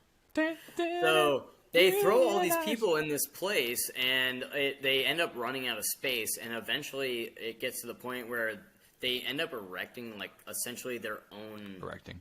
prison, and it's basically just like wood planks around the whole outside, and it's called the bullpen, and so they like throw all these people in the bullpen. Wow. And then baseball got a really good idea. Yeah, they apparently I wonder what came first, but it makes sense that the bullpen. Well, I mean, it don't did know. come before Major League Baseball. I know that.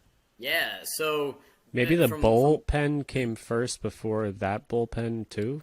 I think that Dylan's onto something here. I think the bullpen came in first, and they named this the That's bullpen. true. Like the whole like. And then they named the The one pitchers where the bullpen. where bulls go in it, and it's a pen. I think that might have been where it started. Probably yeah, where but- that started. And then Yes. it moved to version 2, which would be this Right. one, and then Yeah, version and then 3 version would 3 be. is where your pitchers Yeah. warm Yep. up. Yeah, definitely. I That think makes so. sense. I'll Yeah. give you that, dildo.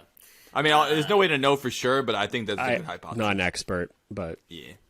So, Solid like, basically, they erect their own fucking prison, and then, like, from what I'm reading, it looks like most people are out within a month or two, and then, like, there's maybe, like, 20% that end up staying there for over, like, 4 months, and then it's literally over 6 to 8 months later where the last prisoner is released Wow. from the bullpen. Yeah. So it wasn't that bad. They should have stopped bitching. Just like sit in the barn, shut up, shit in a corner, and then get fed hay all day. What's the big deal? You're lucky. Yeah, like Imagine. apparently several people starved to death because they basically were just like malnourished. Oh, is that? Okay. Imagine Well, that. Imagine that. Yeah. I guess. I mean, if you say so, I can't see the company that led to that whole situation handling that poorly. But history is a mystery. Well, imagine getting arrested and you get to the bullpen and it was like, oh, there's 30 people in here. I thought it was going to be way worse. It was going to be like 100. There's 2 men on, 2 outs, bottom of the ninth, and you're like, fuck, it's go time. And next thing you know, people start getting released, and there's only 5 of you left now. Now there's 2 people. And now it's just you. You're the last one in there. You haven't gotten released yet. That's got to be the worst feeling You're ever. just like, I what the would fuck just am I start gonna do? screaming constantly. And then eventually they let you go. I mean, when I'm like the 15th one off a plane, I'm freaking out. If I was the last one out of the barn after 6 months, I don't know how I'd handle it. I would be a different man. I would be like a kid throwing a tantrum for about a week straight if that happened to me. Let me I can't imagine out. that. Especially if I was a doctor in a mining town. Doctor. Like, Fuck people yeah. are in dying every an minute I'm erected stuck in here. bullpen, I could full be erected giving people bullpen. fully I could be erected. giving people tinctures of cocaine, sugar, and lead to save their lives. But Yeah, instead drugs I'm are still stuck in legal at here. the time. I want the Freud treatment. All right, so I think that about wrap up our segment about the train. I don't know if I think Andrew might have to go now. Yeah, it's time for a bathroom we could break give and him- a. we could give him a break, but I think if Andrew has to go, we should give him a nice send off if he has to go before we take a break. That's I would say now would be probably a good time. I pretty much don't have anything else to add because that's about what I researched. We it's not appreciate about it. that. We like hanging out with you, but we didn't. Most want of to all, let we you appreciate your fall presence. off from the break. We just want to, thank you for coming on. It's fucking blast hanging out with you. And not only, I can't believe you called me earlier, being like, I don't know, I don't really have anything to add. You had the most to add. Yeah, Out of by all of far. us. I By figured far. you fucks Besides would me, have you had the union most to add. ideas, the train better. story. You had the I was, whole like, thing. nervous, so I'm like, No, I better you had research everything, man. We're the shit always out of less this. prepared. You're than it the seems like best we guest are. ever. I mean, I'm glad that I did have something to hopefully add. Absolutely. We're gonna cut all your parts. Please come on again. I'm not going to make it. Handy we Andy, shouldn't have dude, another you're gap, a on 2-year anytime you gap want. again. Join No, on in. I actually love this way more than like the nuclear energy thing. Yeah, the early ones. We were still catching our legs there. Now we're pretty. We know how to do it now. But thanks so much Like for I coming feel on, like man. with a topic like this, I can kind of be the outside observer, adding some color. Yeah, to it. half of our fucking guests just have like random shit. We're like, hey, we're doing one time we did clowns or no, we did whatever the fuck, and someone was like, I have no fucking idea, but I'm just gonna fucking chime in as I fucking want. and We're it like, just yes, works out please as you interrupt go. us, have a good time, have fun, And then go you fuck find yourself. all these interesting stories like, oh yeah, by the way, I know a lot about Coeur d'Alene, Idaho. You just happen to know it. We didn't pick the Yeah. topic for Andrew. It just happened to be the great. So Yeah, I personally am a big fan of the relaxed, have a good time, we're all hanging out version of things. So no matter I what the agree. topic is, you can show up 5 minutes before, and we'll make sure they're good. And Joe does a phenomenal job of making sure that things stay flowy and good to go. Absolutely. Whereas I'm I not will mentally say capable of he that. made, So like, I called him like 5 minutes before. Well, it was like 7:05. It was like after we should have all been. Oh, on. I was like, heard the "Yo, conversation from his I'm a end, little being on the nervous side. because I don't know shit about this. Don't worry. besides what Yeah, I this read isn't on a the test. Wikipedia article, but I found this way more enjoyable personally than like the more techie things because I just felt I'm less glad. pressure, you know. Yeah, Yeah, but I think we this try is- really hard to make we've it gotten like a lot if better we're all at just it. hanging out having drinks like in person, like Yeah. we usually love to do. That's what Add we a want to do. topic and in there you can translate kind of go that. back and forth on, Exactly. and everyone. Because I personally want to listen to a podcast where I feel like a fly on a wall in a conversation, not a seminar. So Yeah, you can just read a fucking book if you want to learn about it. You want to hear us fucking around. yeah, you want to talking hear about people jerking say off for the first fuck 5 minutes. F word and Yeah, I dick. mean, a book Yeah. about this mining incident would not have someone living in Indiana talking about the problems of unions. No, they would not. That's They true. would not. Please feel free to cut out as much of my personal opinion of unions. It all stays in. Staying in. Yeah, Sorry, it it's all the, it's stays the in. highlight I've of tried this getting stuff episode. to So not be put in. It stays in. I only wish I was recording you chambering your bullpup rifle, and I missed that whole thing. But man. maybe next time. unless Hey, you, sure, anytime, guys. yeah, we're a pro gun podcast. We want to see your guns. Hey, so. seriously though, if you guys ever want to talk about like robotics and AI in manufacturing, I think that should be our next one we do. We should go and we should do an AI episode and have you back AI on. is good. Yeah, If you're cool. I with we it. all have would- experience with could, AI. I could freeball that like so easily and probably make it way more concise and because it's like a topic that's like pretty close to my heart because that's what I do for a fucking living. So, Because you have a robotic heart, as we know. yes, I am like the Simon Cowell of manufacturing. I don't. Give a Because you're hot and you're cold-blooded. Yeah, nice. All right, so now you have to remember for the next podcast, we introduce you as the Yeah, Simon Cowell Simon Manufacturing, Cowell Andrew Thrain. or the Tim Cook. Let's go with the Tim Cook. Yeah. I like the first one. First one's Yeah, better. Simon Okay. Cowell, we're keeping that. Yeah, we're not gonna let that one All go. right, Andrew. We love you, man. We won't hold you any I longer. literally have to pick up my blackout Yep, wife from we the get it. bar. It's a working man I am, and I've been down underground. And I swear to God, if I ever see the sun, or for any length of time, I can hold Dude, I was it 20 in or 21. my That's still. He was a young man. That's still. No, dude, come on. His tolerance was down. I used to drink like a six-pack and get like shit-faced. When I was 20, I would drink a six-pack of Blue Moons and I would be like trashed. Yeah. Like, You're feeling dumb. good, You don't dude. realize how far we've Dumb. come Don't from be those a days. fucking better than now. I know guy. how Yeah, far you it's know, come. I'm just you saying, know, I the was tolerance drinking- is way up. No, Yeah, 5 yeah. years when you're 20, that's not a lot. Dude, Yeah. dude, you're competing with like-minded going- folks here. Well, you started know. drinking when you were 14. We started drinking when we were 17 or 16 around that, so you know. bunch of bitches is I what think I'm we hearing. were 15 when we were drinking Bunhabheim scotch that I stole from my uncle. Well, the earliest I ever saw everyone get drunk is fucking. Not counting the time that you drank whiskey, we all watched you do Alone. It, is that It's on the story. yeah, Yeah. that was the best. That was the best. Bone alone. Everyone's like, "You're fine." I'm like, "I'm Fucking fucking John Mulaney. fucking story. tanked," and you're We like, had never "You're faking it." I'm experienced like, "No, our I drank a friends being whole drunk, bottle of and we were like, scotch "You're by faking myself." it, dude," because you're acting so weird. We're like, "What are you doing?" Yeah. I No, don't but there was the time drink. you had that fucking I don't even know what it was. It was a clear bottle of liquor, and me and you went for a hike in the swamp. And when we came back, Andrew and swamp? Jeff were blackout In my house? It was like a 20-minute in the basement. You had a thing. We all did a shot of it. We're all like, "Ooh, that tastes terrible," whatever. And then me and you did like a hike in like it was winter time, so we were like got all bundled up. We walked around in your yard and stuff, and around the swamp. And when we got back, Andrew was like blackout drunk, and Jeff was like acting a fool, going crazy everywhere. Jeff ended up throwing up for like half the night in the corner of the basement. Andrew threw up outside, then passed out on the couch, and Brian was not happy. And then me and you came What? back to it. Me and you Brian came was back being to it, and that was gay the first about it? time Yeah. I had seen my friends get like actually like blackout drunk. I was like, "What happened?" We were gone for like 20 minutes, and they did like 7 shots, and they didn't know how alcohol works, so they Dude, I both miss fucking these blacked days, out man. puke. That sounds so fun. Like, I'm It's down wild. here right now. I'm in that basement, and it's not. Yeah, you're it's currently there. Yeah, there still might be deep beneath the earth a little piece of pizza that Andrew ate, a decade ago. Oh, yeah. More than a Well, decade Joe, ago. there's now. in your video game stuff, there's that little mini camera you had, and I grabbed the SD card and I plugged it in. Oh, Don't can worry, you imagine there's what's on nothing- those SD cards? There's nothing like incriminating on it. There's nothing bad. but there is a video of Dylan. Wait, you could see it? What? Dude, you have to tell me what's in there. I have no idea what's I'm in gonna there. tell you what's on it right now. Oh my god, dude, what? You This is have amazing. things? I have no way to watch it. I just had have the SD things? cards for like 20 years. I had no way to watch it. Dude, Joe, I have an SD card reader. If you have SD cards, I have a reader that is. Dom's going to tell us Oh, right now. SD cards. I don't know how Apparently, these, like, Dom the has one adapters too. My laptop can still take SD cards. Your laptop's such a whore.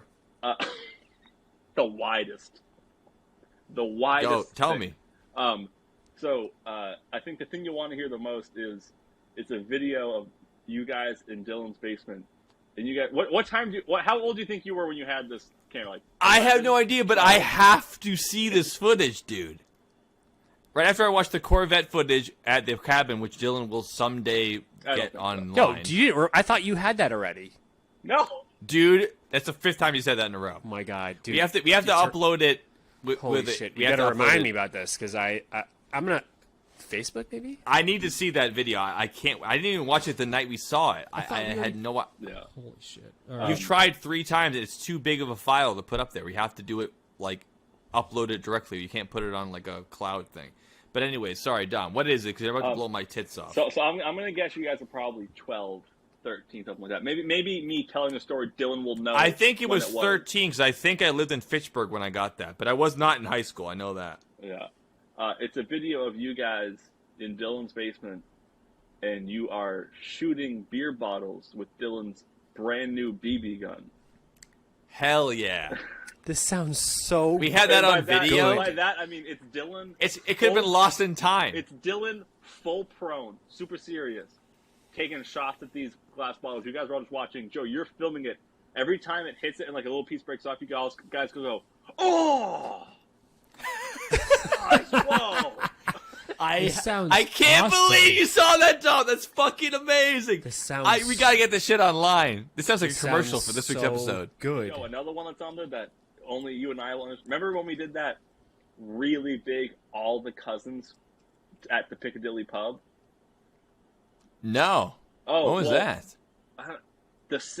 It's on your camera because it's one of those things like Angela and I remember it, Amanda remembers it. I didn't Caitlin have remembers autonomy, so I was still a child. I don't remember like bringing my camera it. there. Yeah, but yeah, it was like we got at the Piccadilly pub. Like there was that kind of room off to the side, kind of like the old Yeah, off the left. sunrooms Yeah. thing. Yeah, You could yeah. see the lake, and we had a Yes, dude, I had so there many was- birthday parties there. It's crazy. I know that room so There was well. like 15 or 20 of us. It was all the cousins basically, and like I don't remember this at all. and like Maggie and my mom and Sheila and Barbara, and we were Yeah. all just having lunch or something like that.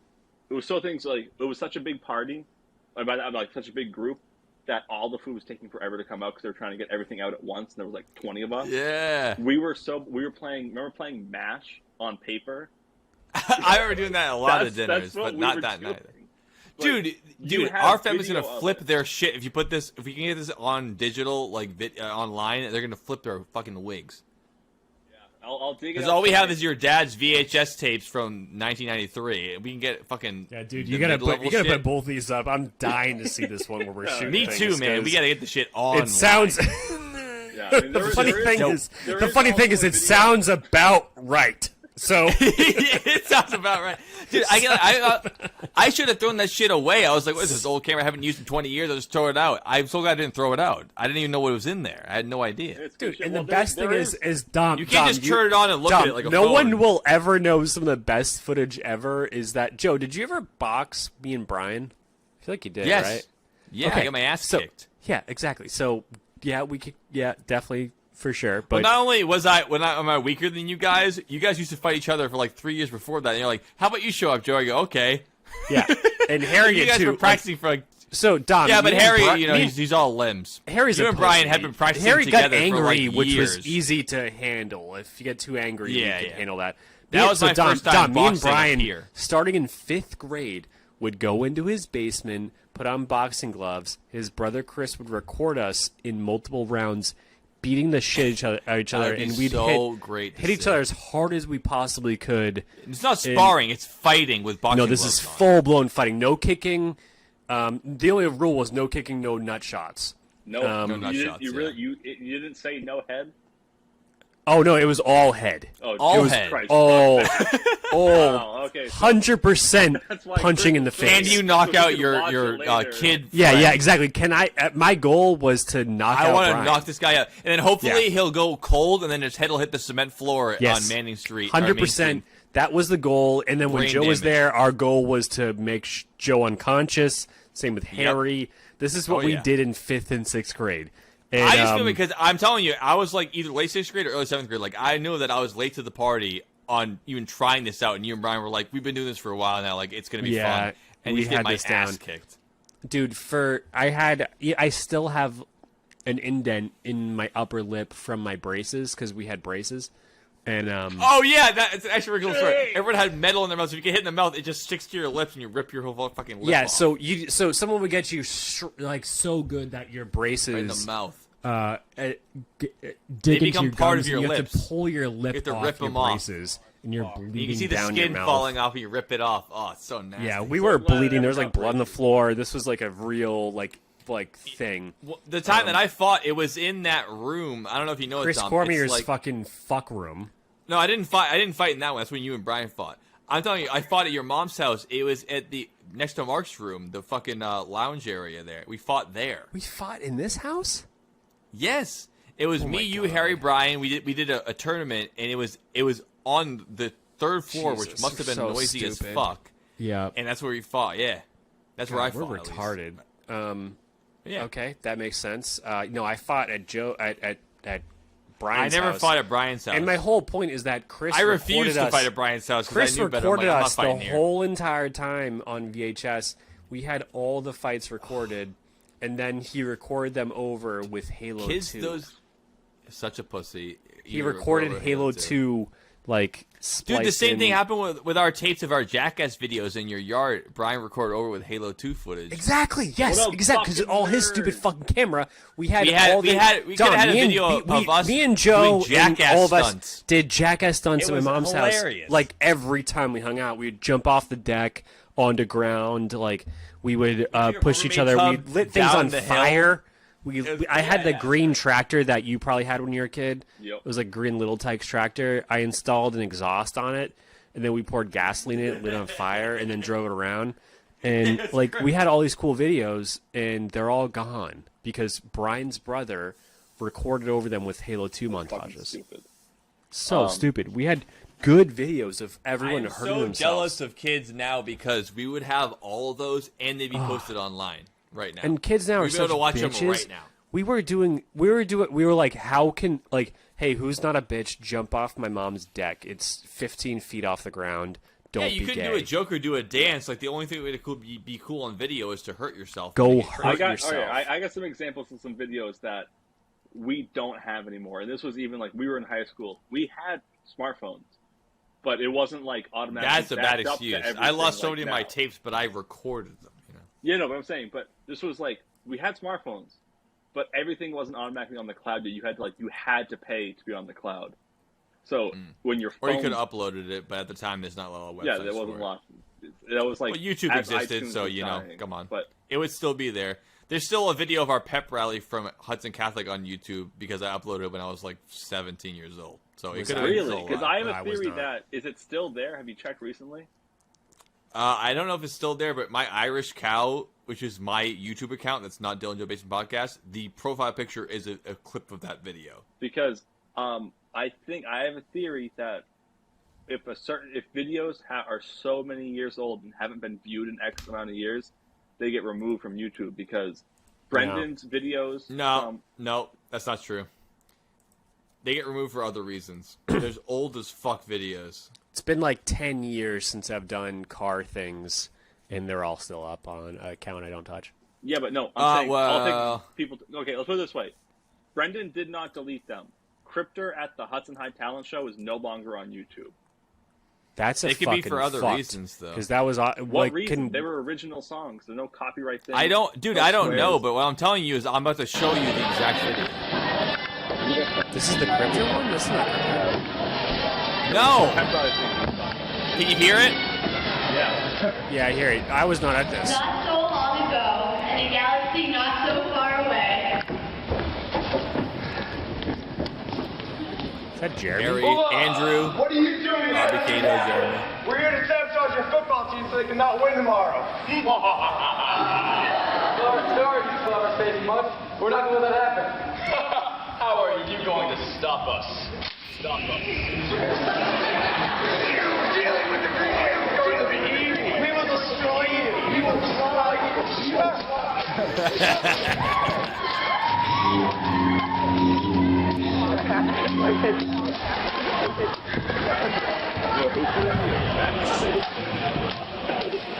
The smoke? Yeah, it's nice. Little did we know that Jeremy would be a fucking killer as an adult. He's coming right now.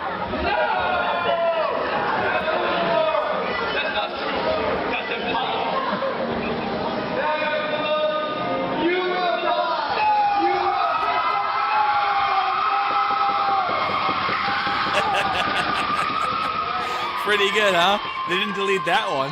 That way they kept that one. Anyways, well, fuck. Now I don't even care. That was pretty funny, right? Andrew was in it too. The thing. I wrote the whole script for that, and I choreographed the entire fucking thing. Joe, why don't you live in L.A.? I was going to ask you.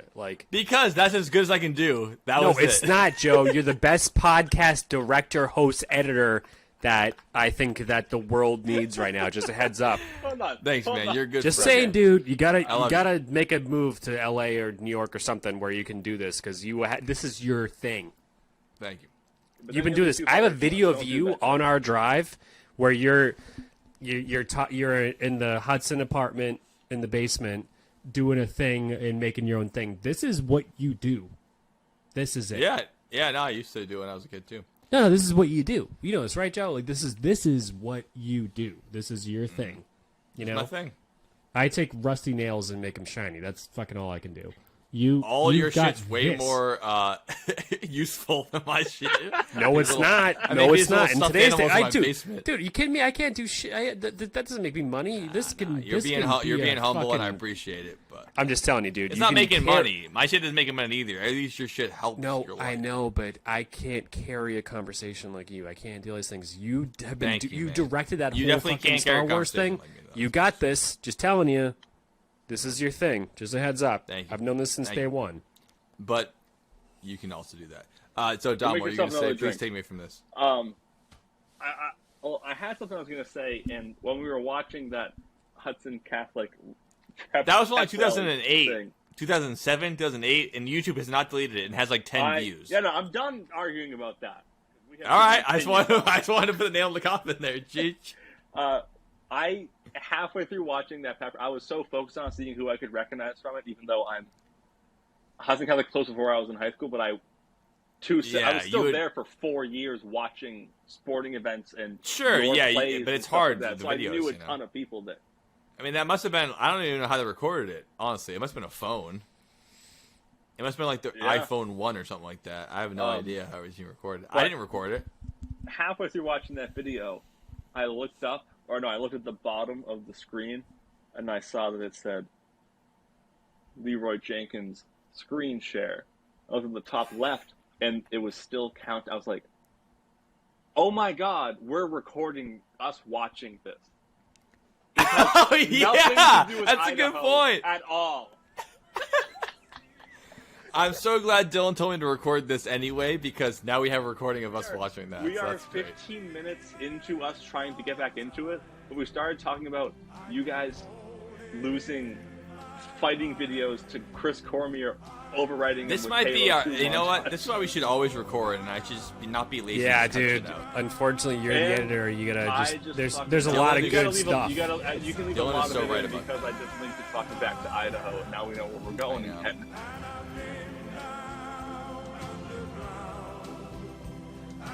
Dylan, time to be shooting a beer bottle. This is pretty sniper rifle. Ready to go.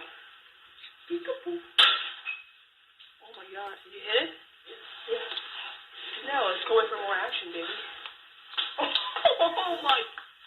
Look at that. Wait, guys, I'm gonna shoot again. I'm full. No, look at that. Shoes on. I don't. Ah, damn. Where's my shoes? Shoot. Alright, that's the bottle. It's like smashed up. Feel safe, like hold your camera near it. No. That'd be awesome. Just look at the. Don't look at me. Just look at that. Ready? Yeah.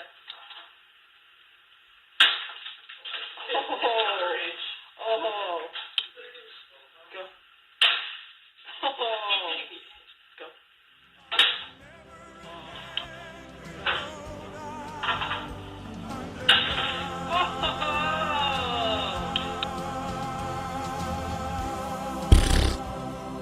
That was dumb. Oh, wow. Hey, welcome back, guys. It's the Dylan, Joe, and Dom Basement Podcast. I'm Dylan. This is Joe. That's Dom. I want to let you guys know that we're back in action after a hefty pee break. And Dominic has been taking notes on a PBR box the whole time. So, Dom, why don't you let it rip and let us know what's on those boxes? Do you want me to present my notes to the people?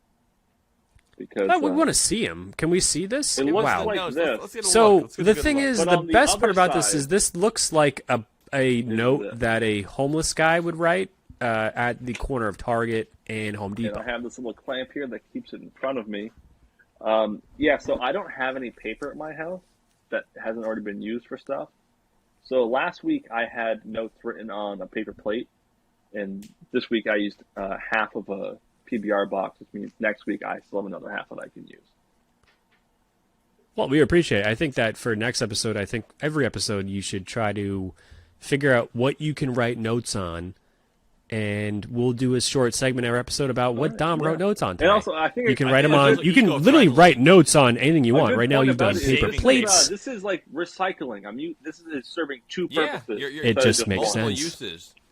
Most people just throw them out. How many of those pieces of cardboard were just discarded absentmindedly and not utilized twice as a piece of paper? For a podcast. Egyptians would have killed for that papyrus, and I think we all agree on that. Yeah, and we're an open-minded podcast, so if you like anything you want, you have a car door that's extra, take notes on it.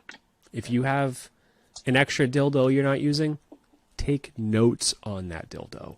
If you have, It's still a surface to write on. You're wasting it if you don't write on it.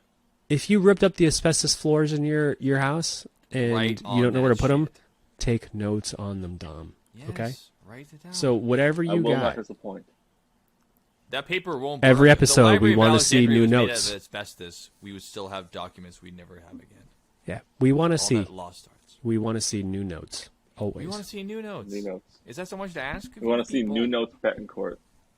Exactly, and that's good for the Hudson people. They'll get that one. Anyways, Dom, continue, please. So, as we had mentioned during the Bunker Hill Mining Company riots, the federal troops were there for 2 years. So that Right. brings us to 1901, when everything calmed down, like, fully. There weren't riots, but it was still, martial law for 2 full years. It was the 20th century. It's 1901, and Frank Steunenberg, who was the governor at the time, he's the one that enacted the martial law. He is now retired. He's no longer governor. One day, he's walking home, and he walks into his yard, he opens up his gate, and he blows up. Who'd he blow? Blows up? He blew up. Like, there was an Oh, explosive he blew up. triggered by his gate being opened, and it blew him up, and he Holy was killed. shit. Nice. It was like a car bomb for a gate? Yeah. Like a Russian gate car bomb and thing. one Oh, come on. Give Ireland some credit. They're One- about to get really into this in the next 10 years. Sorry The to be Easter right. Rising, which is going to happen about 12 years after this, this Easter weekend, is when the IRA started going nutso. Sorry, go ahead, Tom. Just timely. Easter Rising. this guy Harry Orchard came up and admitted it was him, and he was a That was former the fall worker of the Bunker Hill Mining Company, and he was in jail for 46 years before he died. 46 years? Well, that's murder. It's Wait, assassination. 4 to 6 or 46? He was in 46, jail right? for 46 years, and then he Nearly died. 50. He died in jail. Was he serving life, I imagine? I'm sure. He killed a man. Yeah. Yeah. But Why ironically, did he admit it, though? He was trying to make a statement? yeah, because they were still Imagine mad. caring There that were much about your people that union were that you still would murder mad somebody about it over it. 2 years later. Well, I appreciate his unwavering hatred, but it's a weird reason to go No. to jail for life. But the ironic thing is, the prison he was in, their manual labor was mining sandstone. Oh my god! So now he has to mine forever, but for free this time. And they used the sandstone of the prisoner's mind to expand the prison. That is some cold-blooded shit. Dig your own grave, bitch. When That's some I don't stuff, man. remember what the name of the That's prison psychologically was, torturous. but the prison started as a single cell prison, and it closed in like the 80s, I think, 1980s, and it was 80s, and or maybe it's still open. I don't know, but it's like the largest prison in Idaho. Now. Yeah, slave labor does a lot for that. They've been building it for 150 years. Wow, for free too. And luckily, all that forced labor doesn't happen in prisons anymore in America, so we don't have to worry about that anymore. That's wild shit, though.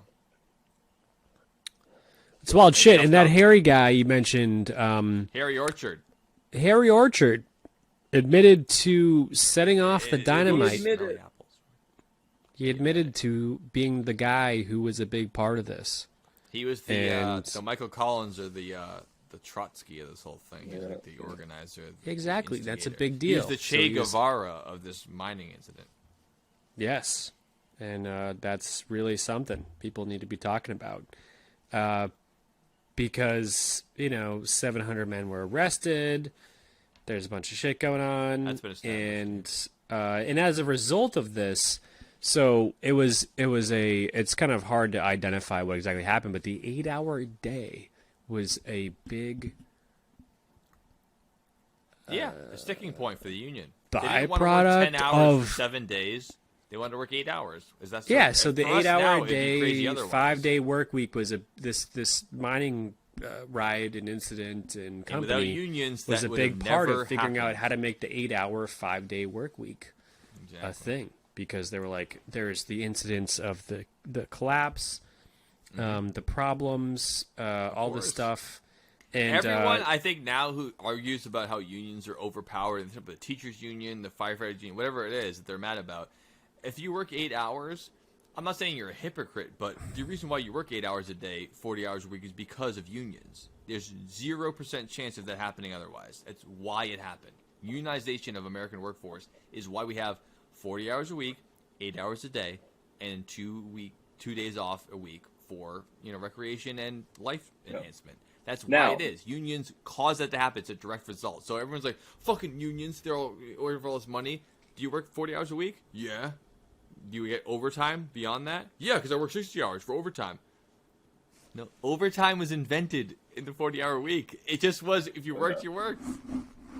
All those hard-working people who are like, I bust my ass for overtime and make my money. These unions fuck it up. It's like, that is what it is. You wouldn't have it otherwise. It's what you have to have power coming from somewhere. And if your negotiating power is 0, you're a slave owner. Then you don't have to negotiate for wages. If your negotiating power is 0 times a bunch of guys, now you're working towards something, but otherwise it would not be possible. But I have a question for the two of you. And it's something that we talk about at work a lot. And my mind's always changing back and forth between it.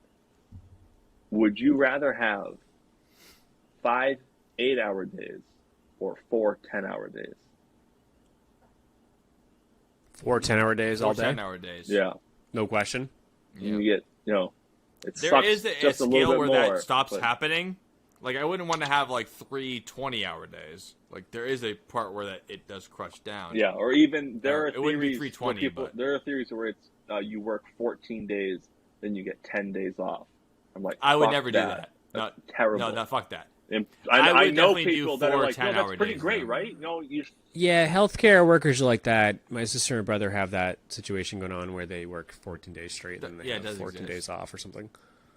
But the whole fucking work 24 hours and then get a day off. And then you don't have to work again until the next day. It's insane. It's not like good for your I'm a very, very, very, very, very, very, very, very, very big fan of alternative work schedules. Sure. Yeah. I was first introduced to this when I worked.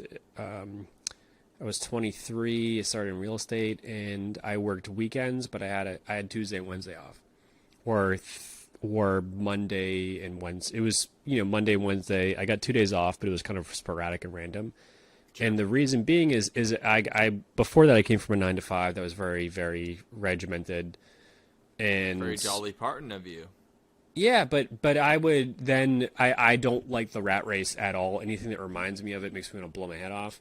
And I found myself doing grocery shopping on the weekends when all the other people are there and there's a huge line, and I was just like doing the same thing. I go to work on Monday through Friday, groceries on the weekends, laundry on the weekends, all these other things, and I would just be in lines. Cycle. It's like a clock. We're just in constant lines and cycles, yeah, that's what and drugs in are traffic. Yeah, I got that, but so having Tuesday and Wednesday to do grocery shopping at whatever time I wanted, 11 a.m. No one's there, so I was like, "Hey, this is kind of cool." Nice I go mountain biking on Tuesday at 3:00 p.m. and there's no one on the trails. It was pretty. I kind of liked that. I kind of got the notion that I liked that life more than having the weekends off for the rest of my life. I liked it for a bit too, but it was like a skirting it. It's like kind of like flowering it up, being like, well, it sucks that I don't have any days off with my friends, but at least like on Monday when I go to the grocery store, I don't have to wait in line besides Mildred's in front of me. And, the world's my oyster. I can do whatever I want. But at the same time, after year and year and year of that happening, you just want to be part of the fucking traffic. Not talking about, like, work stuff, but, like, I really... Your friends are off. You want to be not off. being part of anyone who's my friend besides people I worked with for, like, 3 years in a row. I barely hung out with my actual friends. I hung out with work friends. No, I get that. The same days off. Well, that's a good point. I mean, especially with a spouse or whatever it is, and they have a normal thing. There's unlikely you both have the same thing. I don't know how you can make that work. You can't make that work. Years. It's like I have to work Saturday and Sunday, so we can't get tanked, or we can't go on vacation. Or I don't know how you make that work.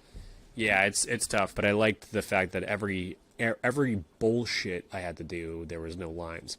I'm also a firm believer of on Monday through Friday, doing everything on a Tuesday after 5 because the day is already ruined anyway because you have to go to work. Yeah. So I like going grocery shopping after work. Add more pain to the pain. Mm-hmm. And Tuesday's a day of pain.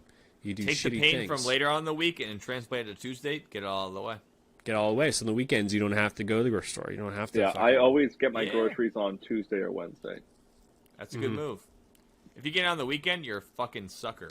Yeah. On the weekend, that's right. You're a sucker because everyone's there all day but you long. don't have to. You can just leave work at 5 on Tuesday. As long as it's not Monday. Suck the you don't have corporate any kids, dick. so you don't have to watch the kids. You can just suck it Yeah, up. just suck the dick. As long as it's not Monday, they're going to have everything that they had on Saturday.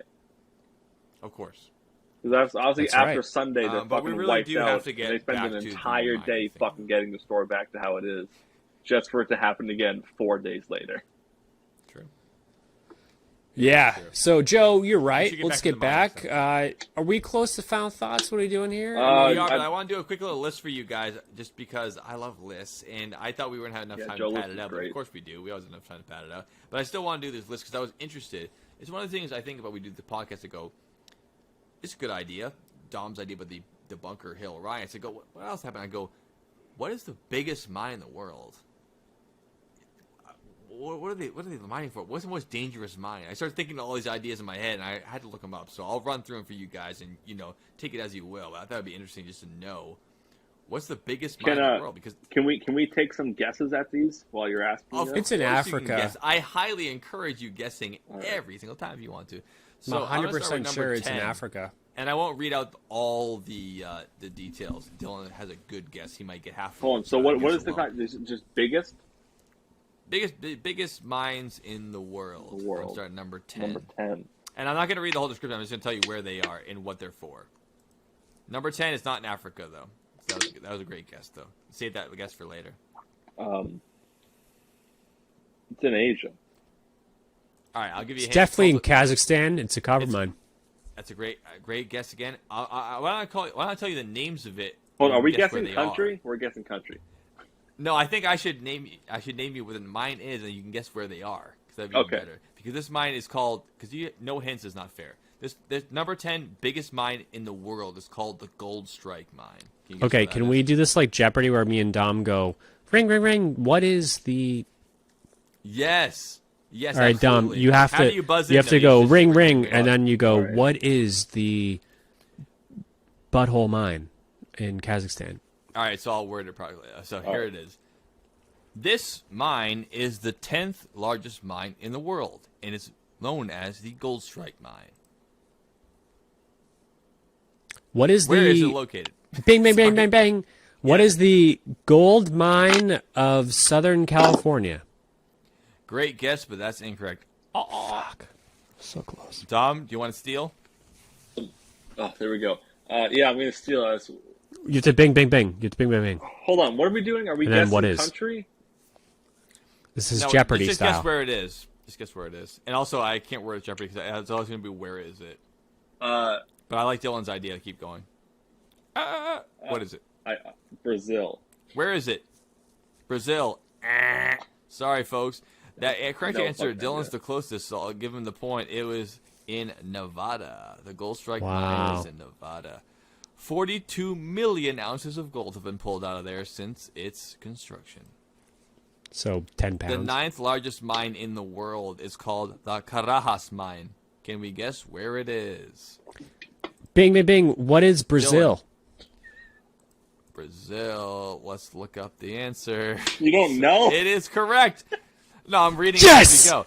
Fucking Dylan A. is right. Brazil. The Carajas mine is located in Brazil. All right, so I have and 1 it's point. produced 8 billion tons of iron ore. I don't picture Brazil for iron, but that's a lot of fucking iron in there. Who knows? But I have 1 point. I'm close to winning. I regret Tom has asking 0. I if have we 1. should do this as a quiz. We are doing it as a quiz currently. Here's the next one. The 8th largest mine in the world is known as the Oyu Tolgoi mine. Where does that mine exist? Bing, bing, bang, bang, bang, bang, bang. What Dylan is was Russia?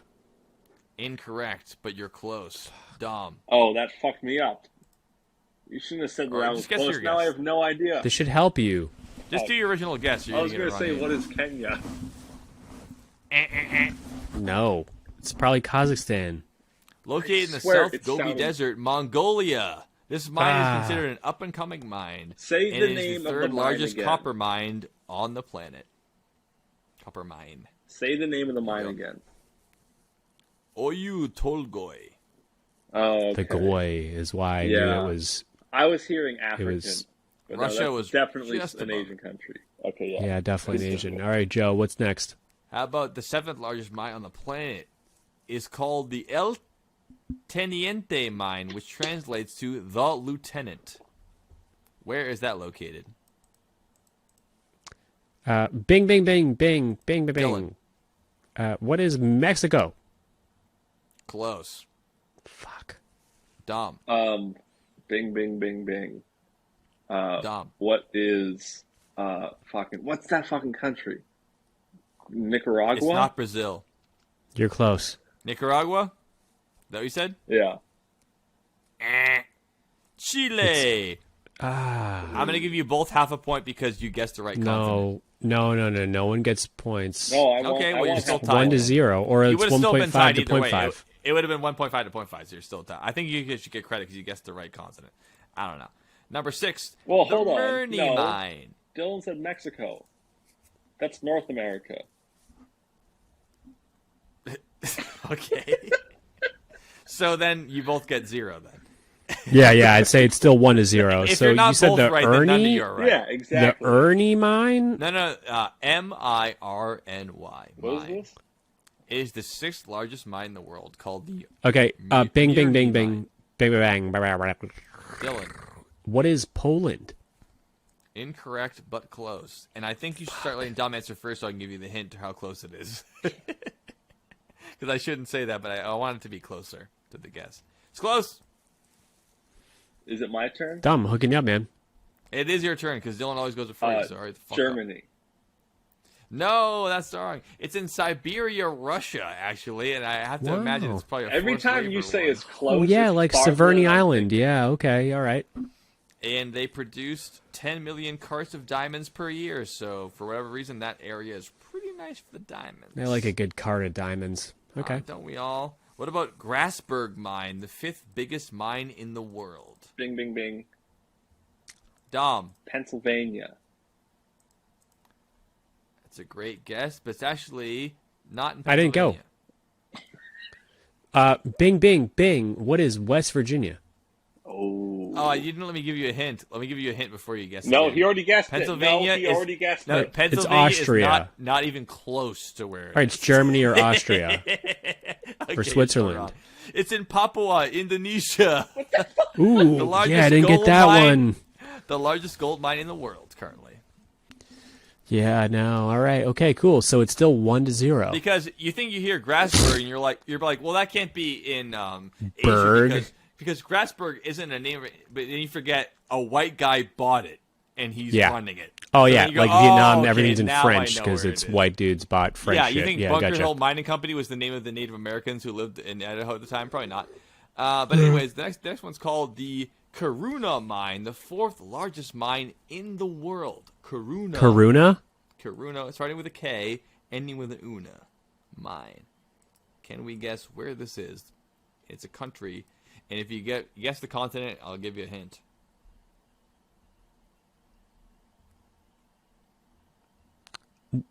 Bing, bing. What is Asia? Dylan. Asia, incorrect. Fucking. Bing, bing. It's west of that. What is Dom. Africa? Also incorrect. Fuck. I'll give you one more hint. It's produced 1 billion tons of iron ore, and it's quite chilly.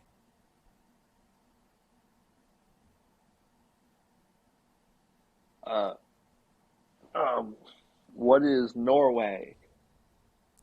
Very close. Dylan, what's your guess? Well, So close. so what is Europe? No. He just said Norway, and I said that's so close. I can't believe how close you are. Now get a guess What is in. Don't bitch. Switzerland? You suck. You're wrong. No, Sweden's the answer. No one gets a I was point. about to Sweden. say Sweden, you motherfucker. No, but you asked me like what continent I'm looking for. No. You're not keeping up. No, You're no, not he keeping up. said I asked if you that guess so the long continent, ago. I'll give you a hint. We're almost done. Yeah, Number but no 3. one guessed Europe. Yeah, because we didn't have to. I said a country in Europe. Dylan Dom just guessed Norway, which is a pretty good guess. All right. All right. Gotcha. All right. So Dominic, do you have any points? Dominic. No, I don't. No. All You right, said so it's still 1-0. nothing. Okay, cool. The Chiquita Maca mine. Bing, bing, bing. What is Mexico? Good guess. I'll give you a hint because it's the same continent. This Guatemala. this country was answered earlier Bing, as bing, the bing. answer. Nicaragua. Bing, bing, bing. You were wrong when you guessed that. It's still not Nicaragua. Fuck, was a Chile. correct What big? answer. What's Chile? What's Chile? Dylan is right with Chile is the answer and for 2 points. Yes. Fucking so smart, dude. Hell yeah. And here's the number 2 largest mine in the world, the Garzweiler mine. Garzweiler. Can you please spell that and use it in a sentence, please? I sure can. Garzweiler mine. I think it's pronounced this way, but I'm not sure. I can't believe my son's been living in my house for 20 years in the basement. He's a real Garzweiler. Bing, bing, bing. Germany. Dominic. Correct. Dominic gets the point. Give it to you. That's good. That's good. Real human centipede. Dylan, you really should have got that one, but I'm lucky you're in the lead. I know Dom came first. I even pronounced thinking, it in a German accent, and then I read it where it's from Germany, and I was like, Joe, aren't you so smart? You actually guessed the right accent. But actually, the number 1 largest mine in the world must be mentioned. It's the largest mine on the planet. We've been talking about a lot of mines today, and it's called the Bingham Canyon Mine. And here's hint number 1. I'm sure that's how it's pronounced. Bingham Canyon Mine. Bing, bing, bing. What is the Democratic Republic of the Congo? Incorrect. Fuck. Dom, I have absolutely no idea. guess a country. What is the United States? Correct. What? Tie game. It's a tie game. That was the last question. The Bingham Canyon Mine is located near Salt Lake City and is the largest copper mine in the world. I would have thought that'd be Africa or Asia, something like that. The largest copper mine in the world is in Salt Lake City, Utah. The Bingham Canyon Mine. Is that where they found Mitt Romney? Massive. It's a good question. That's how he made all his money. We do have a sudden death question. Yep, we're ready. Where is the most dangerous mine in the world? Joe's asshole. Bing, bing, bing. Besides Joe's asshole, like Dom said, I would say that it's from the movie featured with Leonardo DiCaprio and Blood Diamond in the Democratic Republic of the Congo. That's a great guess. Do you want long sleeve or short sleeve?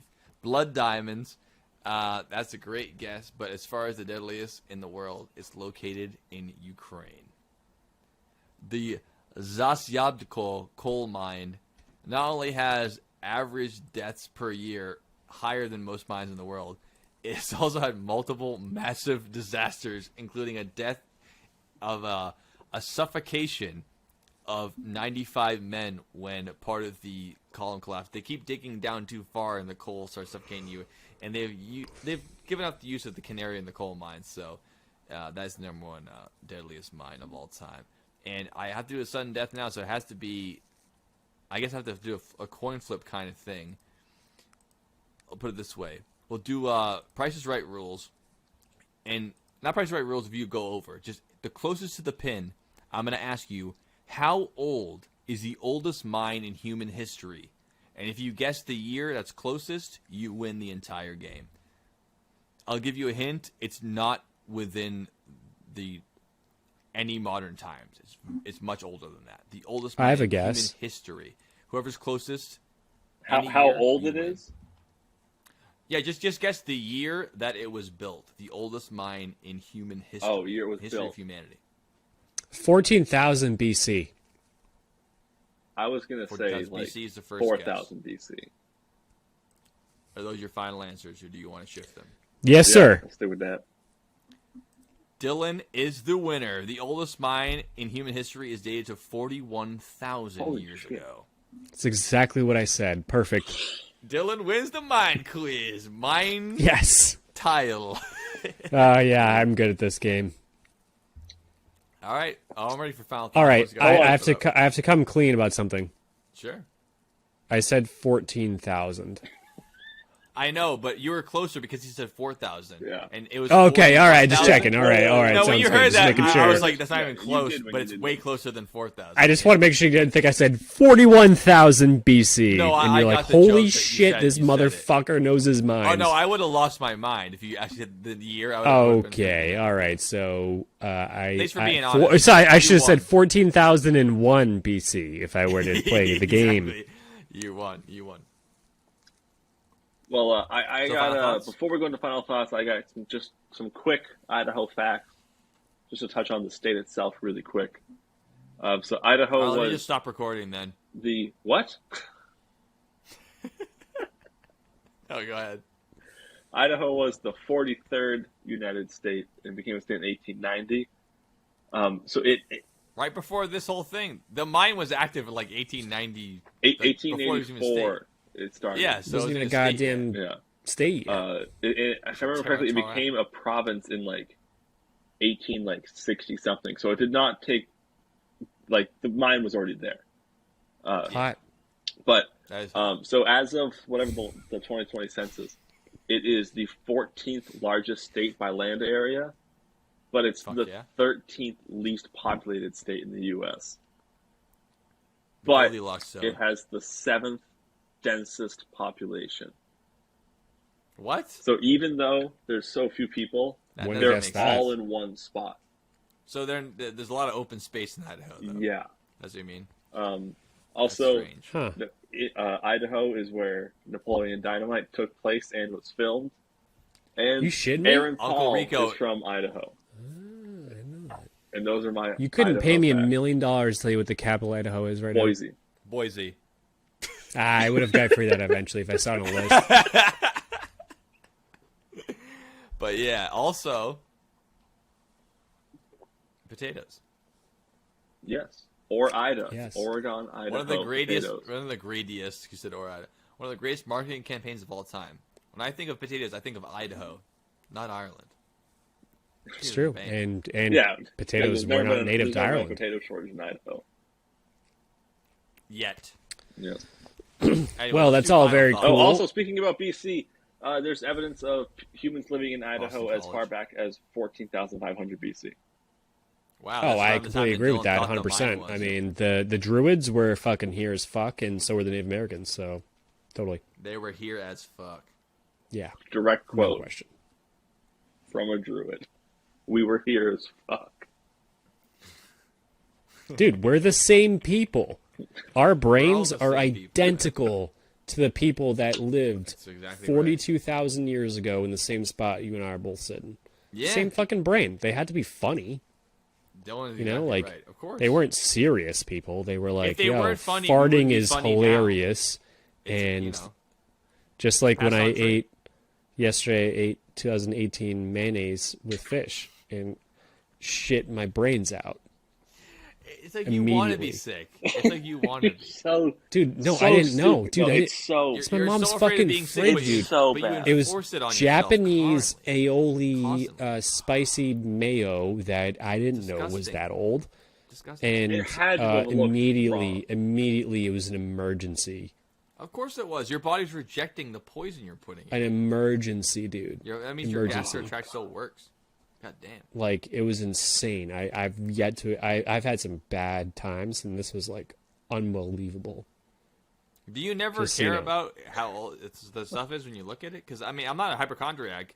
Like, I'm sure you're much more concerned about like getting sick than I am. But I always look when I'm going to eat something. It sounds. Yeah, me too, gross. but condiments fly slightly on the radar because they usually go quicker, so I figured this was just like a new thing. Yeah, and they're I also didn't think usually it was they're a- in the cabinet. They're not in the fridge sometimes. So Well, you just fuck kinda- around. I'm not an experimental person like my mom is. Like, she buys things like she thinks they're cool. I'm like, no, I buy ketchup, sriracha, Frank's, and the standard. and The gold the standard, the OGs. I got Dijon, Papa Dijon, or whatever it's called, Dijon, Poupon, Grey Poupon. Grey Poupon. Yeah. Yep. Got that Dijon. 'cause it makes good barbecue sauce. Yeah, I got Dijon. I got regular mustard. I got the basics. I don't go for this like creative shit. Oh, dude, ready? It's like, Hold oh, on. I'll try it out. Do you ever get molasses? Molasses, Because like fucking like original like G liquid molasses. Like fucking the syrup shit. mixture. Because Yes. do you know how to make barbecue sauce? It's a mixture of ketchup, mustard, and molasses. So if you just get molasses, Yes. you can start making your own barbecue sauce because you're already buying ketchup and mustard. All Yeah, right, it's the best we thing need to get fucking final ever. thoughts. My favorite- We're my getting into favorite- fucking barbecue sauce now. My favorite chicken We're going to a 3-hour on the grill episode here. seasoning is just Dijon soy sauce and olive oil. That's my I favorite like me chicken. some olive Yeah. oil. If My you- You know favorite what I chicken buy? You know what? jizz. I I like have that shit. 17 different hot sauces in my fridge right now. Yes, I use that's all of that's them what you need. constantly. No, that's understandable. Understandable. And hot sauce does not go bad. Yes, it does. Everyone- Yeah, Now I it have to does, but leave it's going this to take a in, while. just so I can put a video of Andy saying hot sauce is the best. In the Yes, middle because of our hot podcast. sauce is the best. Hot sauce No, doesn't but- go bad. Honey never the more goes bad. Scoville you have, it Salt doesn't go bad for like bad. 8 years. But hot sauce, yeah, the more Scoville units that it's measured burns off all of, that the fucking less bacteria things can live in it. So Exactly. there is something to this. So But let's Dylan, get did into you know final that thoughts. that most songbirds can't? Now I'm doing it. They can't feel the effects of capsaicin, which is the main ingredient in a lot of peppers. So if, like a sparrow. That's why chickens can eat chili flakes to make their eggs taste better. Yeah, they can't taste that spice, but mammals can. Their tongues Yeah. fucking. It's mess a with way it to and keep feel the spice. squirrels away from the birdseed. Yeah, Yes. exactly. Yeah, and if you Sounds feed your great. chickens chili flakes, your eggs taste better. Also, 'Cause they don't you give a can fuck. give them. You can put cinnamon and cayenne pepper into their food in the winter, Exactly. and the cinnamon opens up their blood vessels to increase blood flow, and then the Nice. cayenne pepper literally And they get warms hard. them up from the inside, Oh yeah, that yeah. and So it prevents nice. frostbite on their combs just by doing If that. only they It's had awesome. that in nature. You just crank out Yeah. eggs out of their butt all day, Right. Spicy Cool. eggs. Right into my mouth. Deviled eggs. right from the butt. So, final thoughts.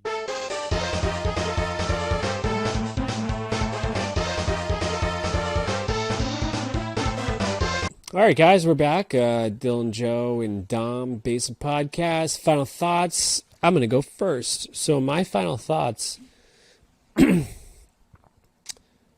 are I want to work in a mine for like a day just so I can get the Damn. I really do. I want to see Merman pop. Merman. exactly.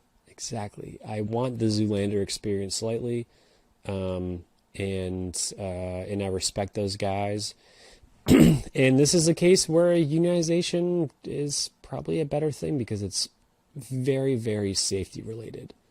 And all the bullshit that came about and made these guys want to blow up their guy's house and blow up the factory, you know, they're badasses. You know, the United States military came in, the National Guard came in under one premise: to protect property, not to protect lives. So that's what they're on paper designed to do, and that's fucking stupid. That was Fuck their property. job. They did their job. They said they're Followed destroying orders. property. We have to That's what they protect that property. Well, that's why we have insurance. That's where the money comes in. The money didn't come So in. you have insurance. Fuck off. It's fine. You know, so that's my thoughts, is that mining is a badass trade. Those guys are working their fucking asses off. You should have some unions watching these guys because corporations will eat them alive if they let them. That's all. Absolutely. Dom, do you want to go next? Yeah. I'm going to start off by saying this is the first time that I was like, hey, we should do this. And it was like, okay, we're doing it this week. Every time I've suggested something, it's always been on, but it's always been like, you know, takes a couple weeks to do, or, you know, it's one of the top 10s. This is his final thoughts, Dylan. He wants to say how he's glad we actually used one of his ideas Yep. once. You kidding me? It's a great idea. And it's a great fucking story that everyone You want me fucking to enjoyed. wipe your ass for you, too? I- Dom? I- What the hell is this? I thought It's it was final so thoughts, funny. bitch. How can I? You know what? You know what? I'm just joking around, I man. will Of course, strike you. it was a great idea. You want to get striked? I will strike you. I right don't. fucking I now. had to give you shit because it was too cute for a second. But no, I think it was an awesome idea, and it made for one of our best episodes ever. I'm And sorry. it made I'm for sorry. Is this your Andrew's final best thought or my episode. Andrew final didn't even know thought? what we were going to do it about. I It's thought I was awesome. supposed to talk here. That's a good point, Joe. Okay. All right. Dead air. Basically, I make the best ideas. Like, it made so much sense. Obviously, you were not going to not do this. It's the best episode we've ever done. But no, I still can't believe how interesting the story came out of Idaho about a fucking act of terrorism by American citizens. And I've never even heard of this in my life. It never gets spread out. yeah, All I this do union want to shit, all give the a shout terrorist out shit. to. I found out about this from watching an episode of Aerial America on Idaho. Love Aerial When they get America. Fucking am a fan. And now we just That did a show fucking rules, like though. 3-hour podcast on So it. pretty. Yeah, where are the first two? I checked Spotify. There isn't shit on this, so this is good. Yeah, I couldn't find a lot of information with it. No wonder Andrew found more. He actually looked. I was like, "What the hell? There's no." Podcast I looked. about There this? wasn't anything. Yeah. There's no Which, YouTube videos. also- I have to look at. Nope, what, not one YouTube video. databases? Not even I one. will say I will end my final thoughts with a shameless unpaid plug. Aerial America, the YouTube channel, has every episode on YouTube for free. That's good stuff. Go So good to watch know. it. It's awesome. Can't wait to show channel my for people. 3-year-old niece Aerial America for the first time. Blow our mind. Yep. Yeah. Well, once you're 18, you get to watch Areola America. Okay. Well, hers will be a really fun 18 seconds till she gets distracted, but it'll be cool. So You have to hold her up and go. she'll like that. It'll be She fun. feels like she's I'll have a playing. great time. Cool. Yeah, you'll both have fun. Yeah, my final thoughts go. I mean, I have to agree with Dylan there. I appreciated having Andrew on the podcast, especially because to see that pushback against what unions are, because obviously you hear all the stories about unions, how they're bad and shit like this, and obviously this is a 100-year-old plus story. But I thought it was interesting the way we presented it as it's a union issue. You can see the positions of these people there and their labor and how they're dying from negligence, like Dylan said, it's a safety issue. But it really would be labeled so much differently now. It would be a homeland terrorist attack. It would be a massive... It'd be like Timothy McVeigh or Waco or some shit. It'd be like, there are Americans that are like causing trouble because they want to get paid more because they're lazy and they want to unionize. They want to just sit at home with their kids and get paid. And they're lazy people. And people who own this mine who are true Americans, the ones that contribute to society and provide wealth and jobs, they have to be demeaned by these lazy shitheads who don't want to work. And I hear the same fucking tale today. We have the internet, we have history, and people are still like, People are fucking lazy. They want to get in unions. They want to get vacations. They don't want to work. They want to get paid for nothing. But I can't agree more with the fact that this is why you have shit like this. The unions are the reason why. If it was up to the capitalists at hand, I'm not saying capitalism is a bad thing, because obviously it's granted us what we have now, but if it's unfettered, that's what it is. It's the Gilded Age. We're coming up on the next 20 years after this mining incident, is people are buying mansions in Newport, Rhode Island that are still maintained. Imagine your family home from that time being like, yeah, that's still, obviously, it's huge. It's unfettered capitalism. It's ultimate power. It's a power grab. It's fucked up. So as much as unions have to stick their line in the sand and hold back and say, this guy can't turn a wrench today, and it's fucked up and it's lame. But I get it, because you can't give them an inch, because they'll take everything. It's been proven. It still happens now. We're having the same argument now. I think it's wild that the story even happened. And this is a time in America where we decided to either go, do we want to lean in to the corporate ownership that ran this country, that made this country rich? Let's not forget. Without those kind of guys, this country wouldn't be a rich, powerful nation it is now. But also, more so, maybe even doubly so, you wouldn't even have close to that with all the workers that were involved in making that machine move in one way or the other. So, obviously, you can look at the beacons of industry, the Jeff Bezos, the Carnegies, and go, look at that. This is what we need, more of this guy.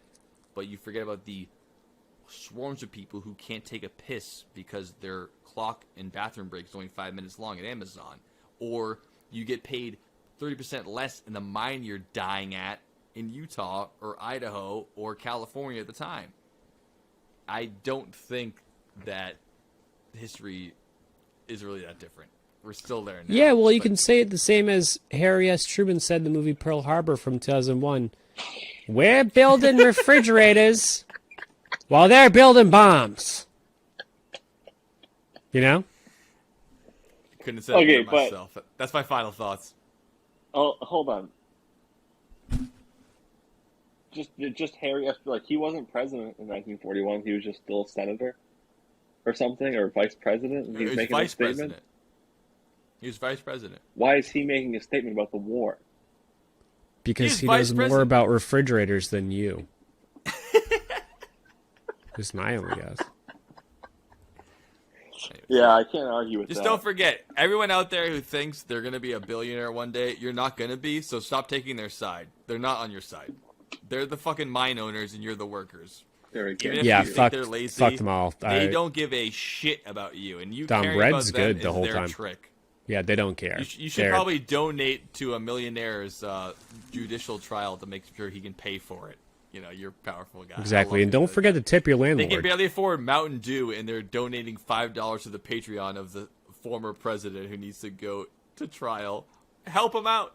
Send your money. It's like a mega church. Oh, Donald Trump's going to jail. He's raised $20 million. Like, why are you sending him money? You have 3 kids that can't go to college, and you're money. paying the former president's legal fees. Like, he didn't have a lawyer. Like, his lawyer went to jail already. Like, what is this going to do?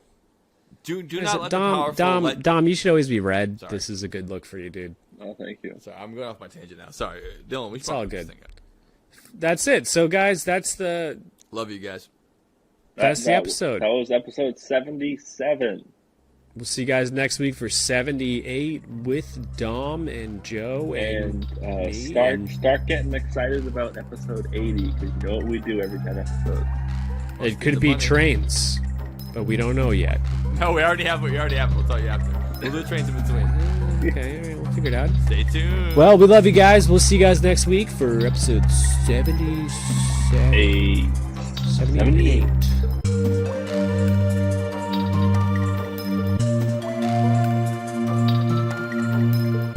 We're just gonna do the episode like this. Tobarino. Tobster. Toby. Big dog. Look at a good boy. He's right in frame. What a good boy. He knows what's up. On the bright side, while I was looking for headphones, I did find this. Oh, well, that's nice. There's always that. Good. That's good. Cheers, boys. You didn't do another Pickleback vodkas? Dude, him and Nicole were going ape. Oh, you're a Tito's, fucking they're animal. doing this. during the trivia, it was fucking hilarious. The host was like, "Good God, these people go hard." Dom picks a mining company story from Idaho, and meanwhile, Andrew's like, "Yeah, my dad worked at a hotel there. Ernest Hemingway blew his brains out." Like, holy shit, that's great. Grover, send Red us Rover, send Grover Imagine right when- Yeah. over. Yeah. Imagine there was like- a time when Grover was the name of the president, and it wasn't funny. It was The just- president who, That's what I was just turned thinking. on the lights at the Chicago World Fair in 1893. Yeah, that Grover Cleveland. Yeah, that was the same one as the World's Fair, exactly. I mean, Yes, ever that's since Same Sesame Grover. Street came out, you can't name your kids Grover ever again. It's over. Yeah. It's over. So, Grover. like, the, Basically, you're just a slave, but you have money moving around, so you feel like you're not a slave. Yeah, but what a fuck fest. I mean, imagine you decide to call out of work because you fucking It's like feel the like it. Olympic, Olympic village Village, where just we're a just nonstop fucking all the time. fest. Yeah. It's a mining village. No, but There's imagine so much more smells and hair. call Yeah. out of work. Every time it hits it and like a little piece breaks off, you guys go, oh! Whoa! This sounds I can't awesome. believe you saw that, Dom. That's fucking amazing. It was Frank Sternberg. No. That's the guy. Sternberg. That's such a good That's name a- for a train that's not a- jacker. Yeah. Frank- Frank No, Dylan, do not Sternberg. even mention that Well, so guy's first name of all, yet. they That have comes like later. the That's train not who you're engineer thinking about. hostage. They No, have- it is who I'm thinking of because it's Andrew saying One at a that this time, is 6 at that weeks. time, and Frank He's the Sternberg governor of Idaho. claims it is, but he claimed to have lit the no, dynamite. he did not. Yeah. He's a Yes, liar. Fuck. This Guatemala. this country was answered earlier Bing, as bing, the bing. answer. Nicaragua. Bing, bing, bing. You were wrong when you guessed that. It's still not Nicaragua. Fuck, was a Chile. correct What big? answer. What's Chile? Harry Dylan's Orchard just is looking on at all the pause. blue words on Wikipedia, and he's like, "Is this something?" Hey, if you control F hard labor, it'll tell you what guy it was. Dylan controls hard labor. Can't control F right now. I'm sorry. Control that hard labor, dude. What were you there? The only thing you can say to him at that point that will redeem That's a yourself joke, is that folks. you see him, you make eye contact, and you see his nips are a little bit hard, and you You tell jerk him, him off under a table at a bar. you he said, was. you say, "Hey, boss, headlights are on." Then you leave. Makes sense that the bullpen. Well, I mean, it did come before Major League Baseball. I know that. Yeah, so Maybe the from- bullpen came first before that bullpen too. I think that Dylan's onto something here. I think the bullpen came in first, and then he missed the That's true. bullpen. Like the whole like. And then they riding named of- the The one pitchers where the where bullpen. bulls go in it, and it's a pen. I think that might have been where it started. probably yeah, where but- that started. And then Yes. it moved to version 2, which would be this Right. one, and then Yeah, version and then 3 version would 3 be is where your pitchers Yeah. warm Yep. up. Yeah. definitely. Yes, I am like the Simon Cowell of manufacturing. I don't. Because you're hot and you're good. cold-blooded. What is the United States? Correct. What? Tie game. It's a tie game. I ate 2018 mayonnaise with fish and shit my brains out. It's like you want to be Immediately. sick. It's like you want to. So, Dude, no, so I didn't know. stupid. Dude, No, I it's didn't. so. You're- It's my you're mom's so afraid of fucking being sick, fridge, but you- dude. So but you bad. It was enforce it on yourself. Japanese Hard. aioli spicy mayo that I didn't know was Disgusting. that old. We're still there. Now. Yeah, well, you But can say it the same as Harry S. Truman said in the movie Pearl Harbor from 2001. We're building refrigerators while they're building bombs. You know? couldn't have said it Okay, better but- myself. That's my final thoughts.